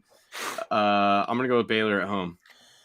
Well, you know, Baylor's probably looking at this like they don't have a shot at the Big 12. And also, Baylor was the team that you took, Ryan, to win the Big 12, right? No, I had Baylor and TCU in the Big 12 title, and I had Kansas State And then I think I switched it to Kansas State versus TCU. So I kind of still have it. I have a shot to be right about that, I think. But I think this could be a situation where Baylor's like, hey, we're the defending Big 12 champs. We don't have a shot to repeat this year. They would love nothing more than to spoil TCU. Chances of getting the CFP. I just don't think it's going to happen. I think Max Duggan is legit. I think this TCU team is also legit. So give me the Horned Frogs. Lucas is taking Baylor. In the upset. I'm sticking with them. Give me TCU. I've been sticking with them. I was the only person that thought TCU had a shot to win the Big 12, so I'm sticking with my team. Yeah, I'm taking TCU all the way. I've been sticking with them. So yeah, this is another rivalry game that's being played that isn't being played the last week of the season. Good point, John. I don't know what's going on with that. It's really weird. But yeah, give me TCU. I'm just going to keep sticking with them at this point. God, no other reason than I just think so. Illinois at number 3, Michigan. Wow, 17.5 points. This is the same point spread that Notre Dame played Ohio State. I'm gonna stick with my upset pick from the game before, and I think Illinois bounces back. I think they come in. I think this is like a 17-13 game, and give me Illinois, baby. Man, I really just find it hard to believe that Michigan could just go undefeated this season, but they're at home. I don't like 17.5 points. That's for sure. I would definitely take Illinois with the points, but outright, I think I'm going to go with Michigan. So I'm going to say this because I don't know for sure if Chase Brown is going. He's trending in the right direction. They said he's expected to play, but there's no official word yet. He said he's going to game time decision. I'm going to take Illinois in the upset if he goes.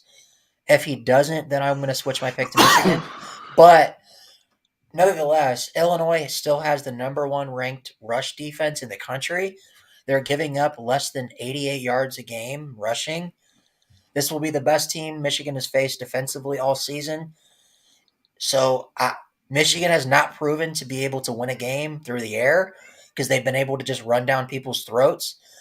I don't think they can do it this game. So give me Illinois. Shit. Lucas is going with Michigan.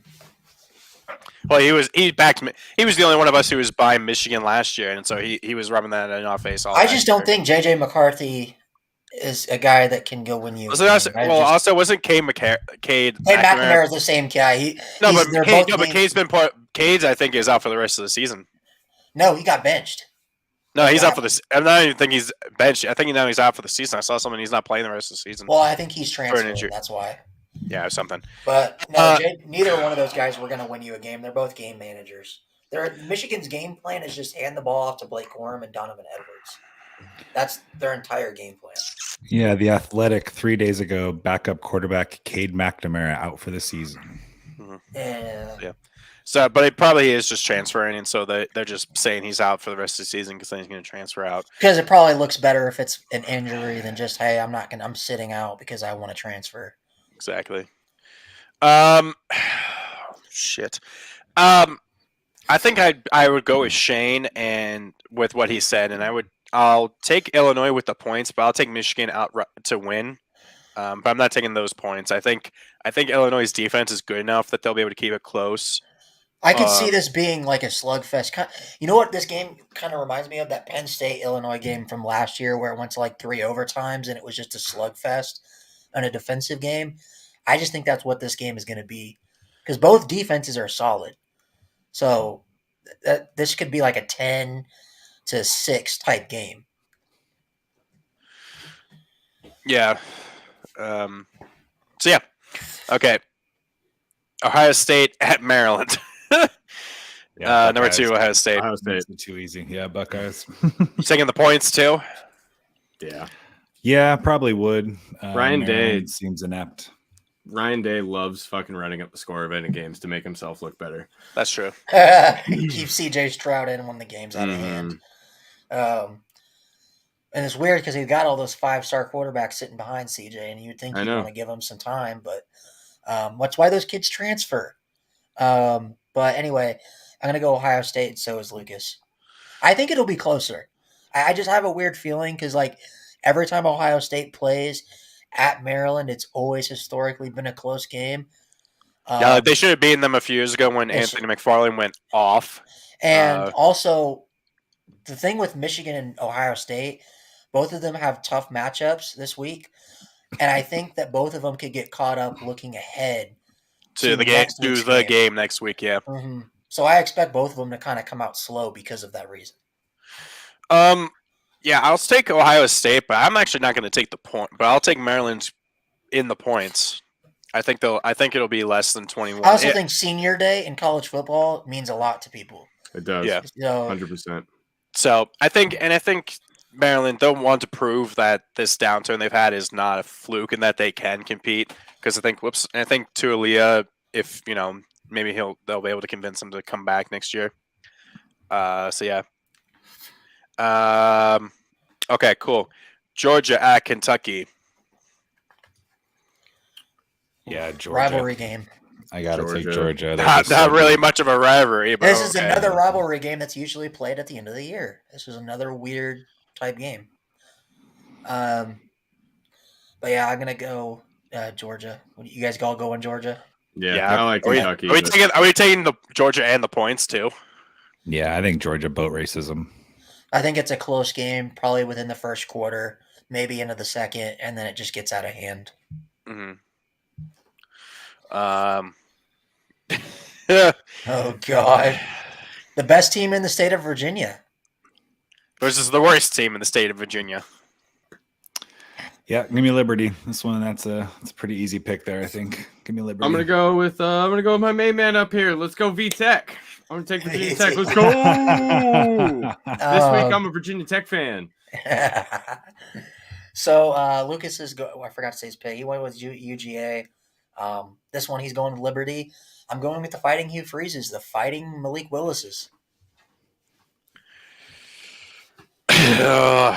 Unfortunately, Shane, I said until they actually win a game, I'm not going to actually pick them. I'm not going to pick them the week after. Which might not be till next season. Yeah, because they might not even. Because unfortunately, they might not. We don't know what's going to happen with the UVA game next week. It's in Blacksburg, but we don't know what's going to happen now with what happened at UVA. Mm-hmm. Yeah, give me your Liberty, and please give me death, please. But yeah, give me the Fighting Malik Willis. Also, apparently, South Alabama is 8-20.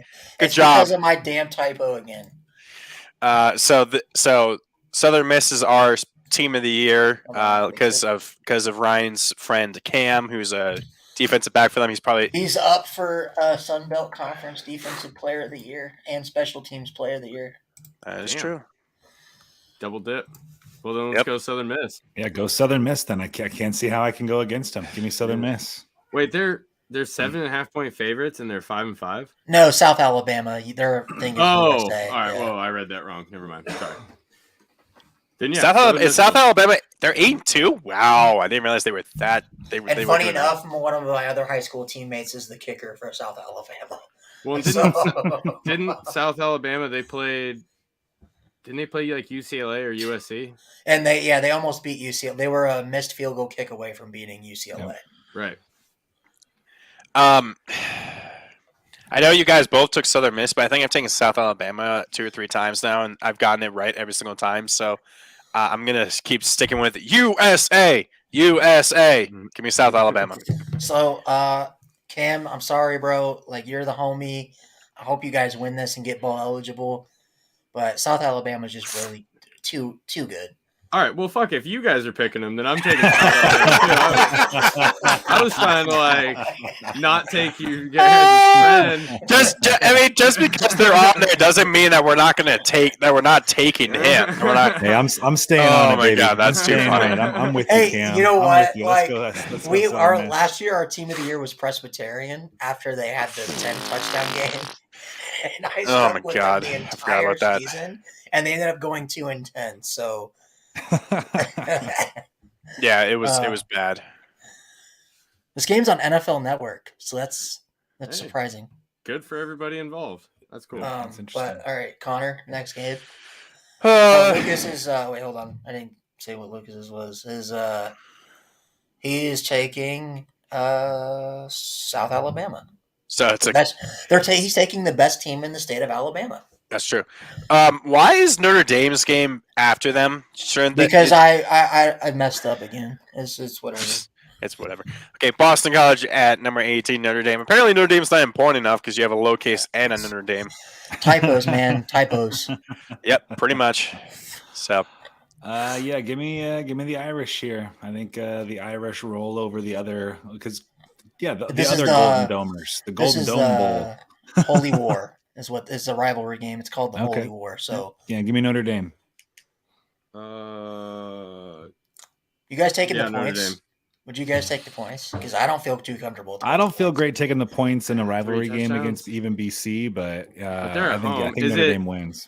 But it's actually played in Notre Dame. It's not like a weird like Chicago Stadium fucking. Mm-hmm. It's in Notre Dame. Yeah, Notre Dame. I don't know about the points, but yeah, I would definitely go to Notre Dame. Okay, Luke or Connor. Yeah, give me Notre Dame. I mean, Boston College. Yeah, they're coming off a good win. But I just think Notre Dame's on a roll right now, so yeah. Lucas is also taking Notre Dame.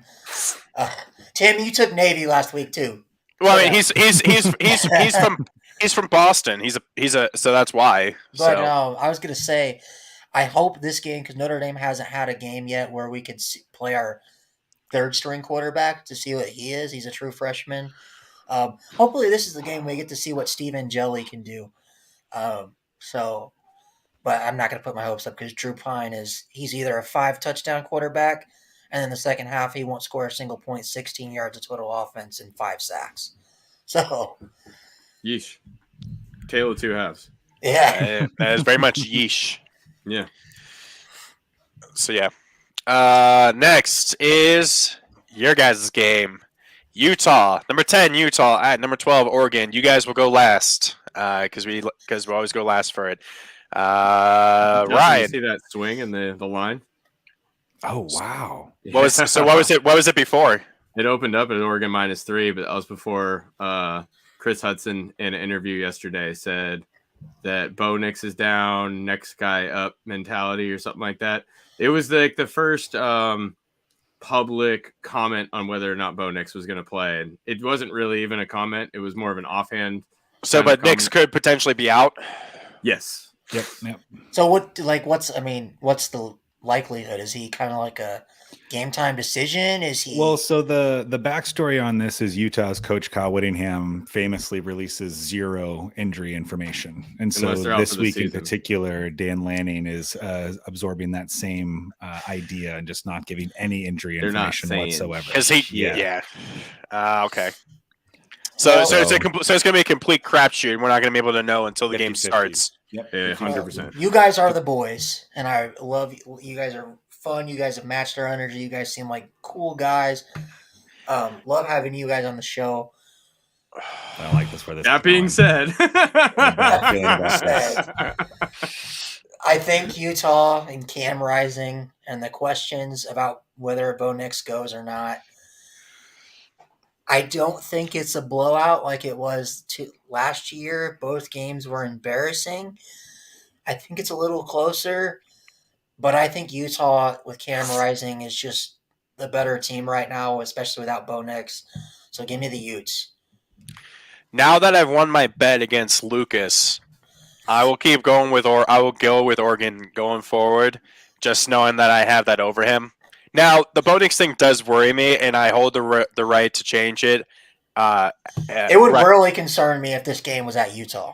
That is true. That would really concern me. But I do hold the right, and I reserve the right that right before the game starts, if they say he's not playing, I will then immediately switch to Utah because I don't think you guys will be able to win without him, unfortunately.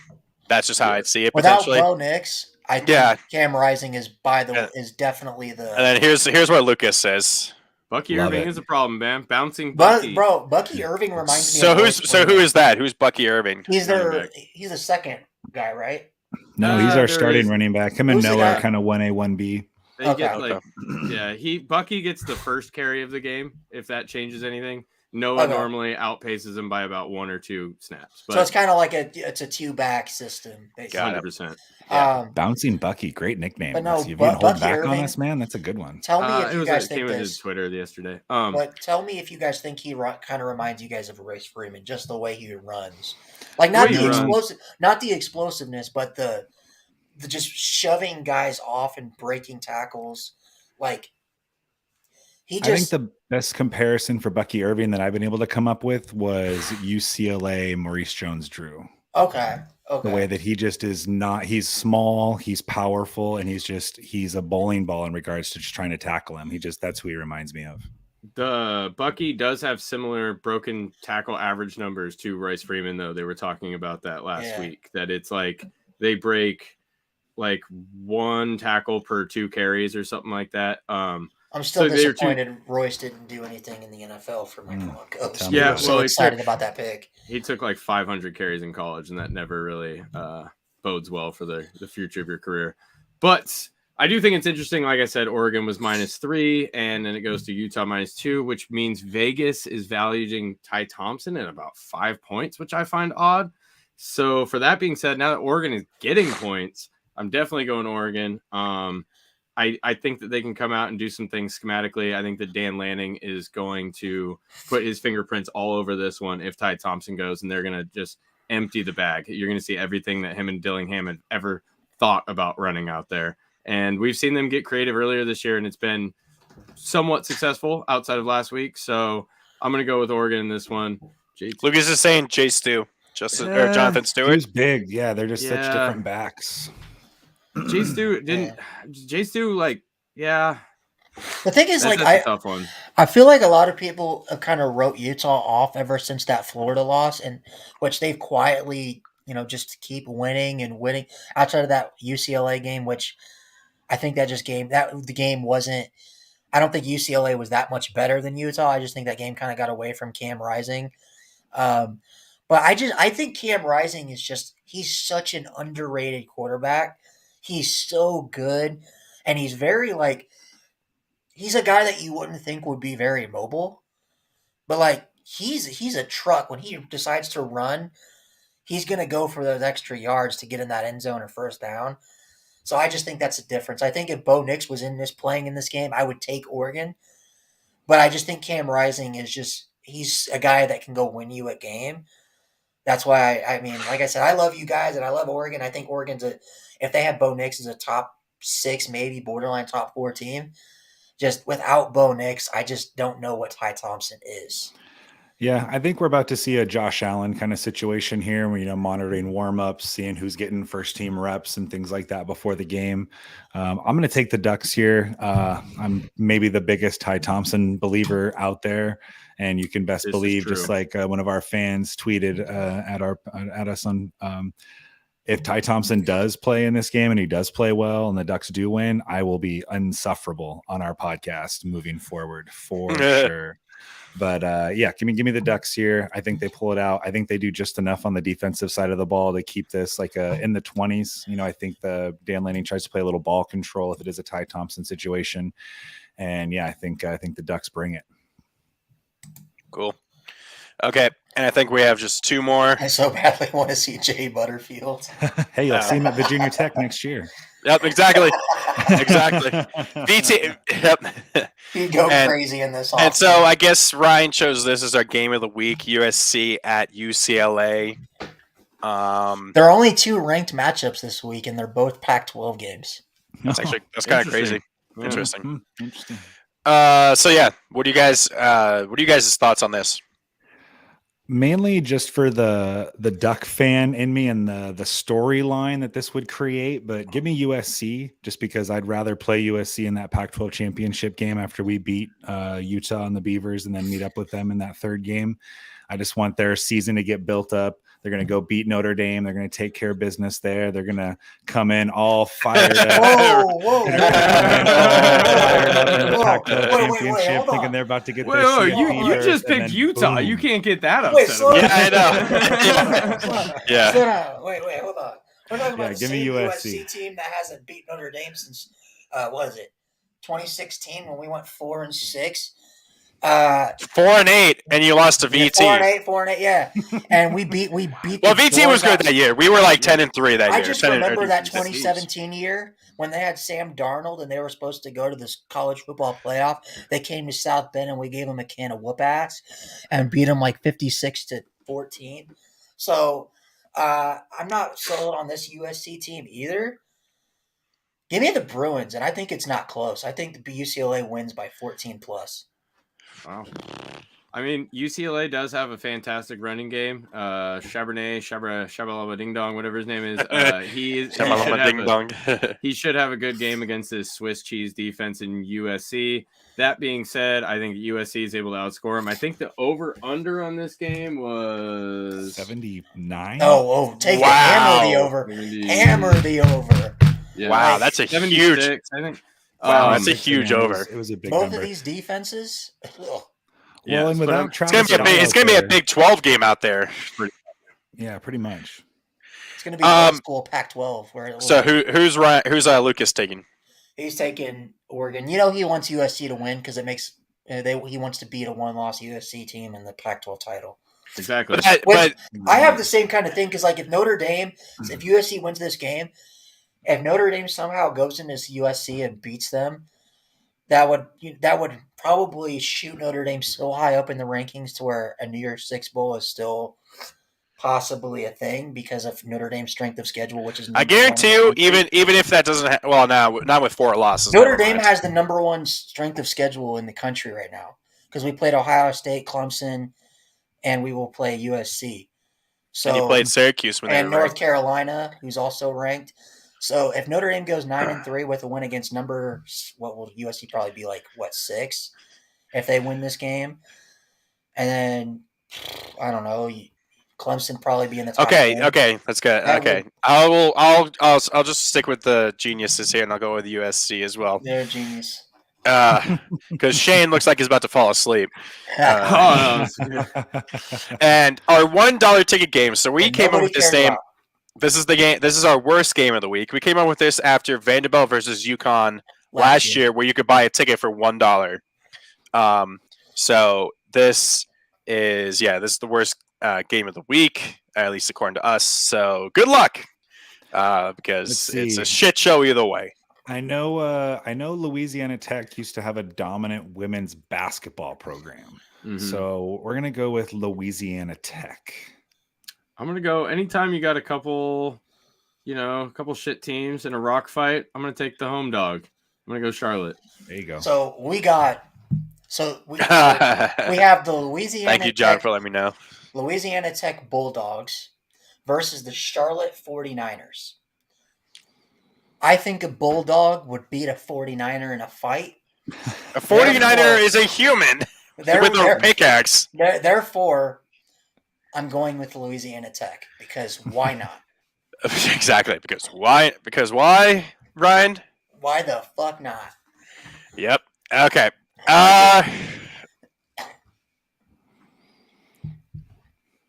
Give me Louisiana Tech. Why the fuck not? And who's Lucas taking? Let's see. He is taking Louisiana Tech. So Shane took who took Charlotte? Is Shane's all by himself? Oh yeah, Shane's all by himself. Yo, okay, dog, baby. And that finally ends the Week Zero podcast. This week's episode of the Week Zero podcast, so Shane can go to sleep. And really quick, I did want to say thank you guys for coming on. It was a big, it was amazing having you guys on as guests. You guys are really fun. You guys matched our vibe really well. Also, really quick for anyone watching, go to our Twitter page at the Week Zero podcast in remembrance of the 3 UVA football players that lost their lives. We have put their donation links for the families of all 3 victims in a Twitter post that's pinned at the top of our Twitter. So if you go to at the Week Zero podcast, if you want to support them and their families, please do that. It means the world. This not only impacted, the campus of UVA, but just the college football world in general. So if you want to, please go ahead and do that. Tim, I'm on Xbox right now. If you want to play some COD, we can do some. We can kick some ass in duos in Warzone too. But yeah, thanks again, guys. So this has been the Week Zero podcast for Justin, for Shane from Flock Pod. Clearly, Zach is just like Lucas. He didn't think it was important to be here. Well, he's actually a newborn father also. So, exactly. Very similar. He thinks that's more important than Yeah, talking about college football. I feel like Zach and Lucas are working. Ours got baby issues right now. They are. They're working. Hey, thanks for having us, guys. Appreciate it. Appreciate it, guys. A lot of fun. Absolutely. So, and for Ryan, and I'm your host, Connor. Hokies for Hose or Who's. I keep saying that because I'm used to saying it in a negative way, obviously. So I gotta not say that, obviously, in a bad way. But this has been the Week Zero podcast, and have a good day, guys. And We'll see you guys next week. Mm-hmm.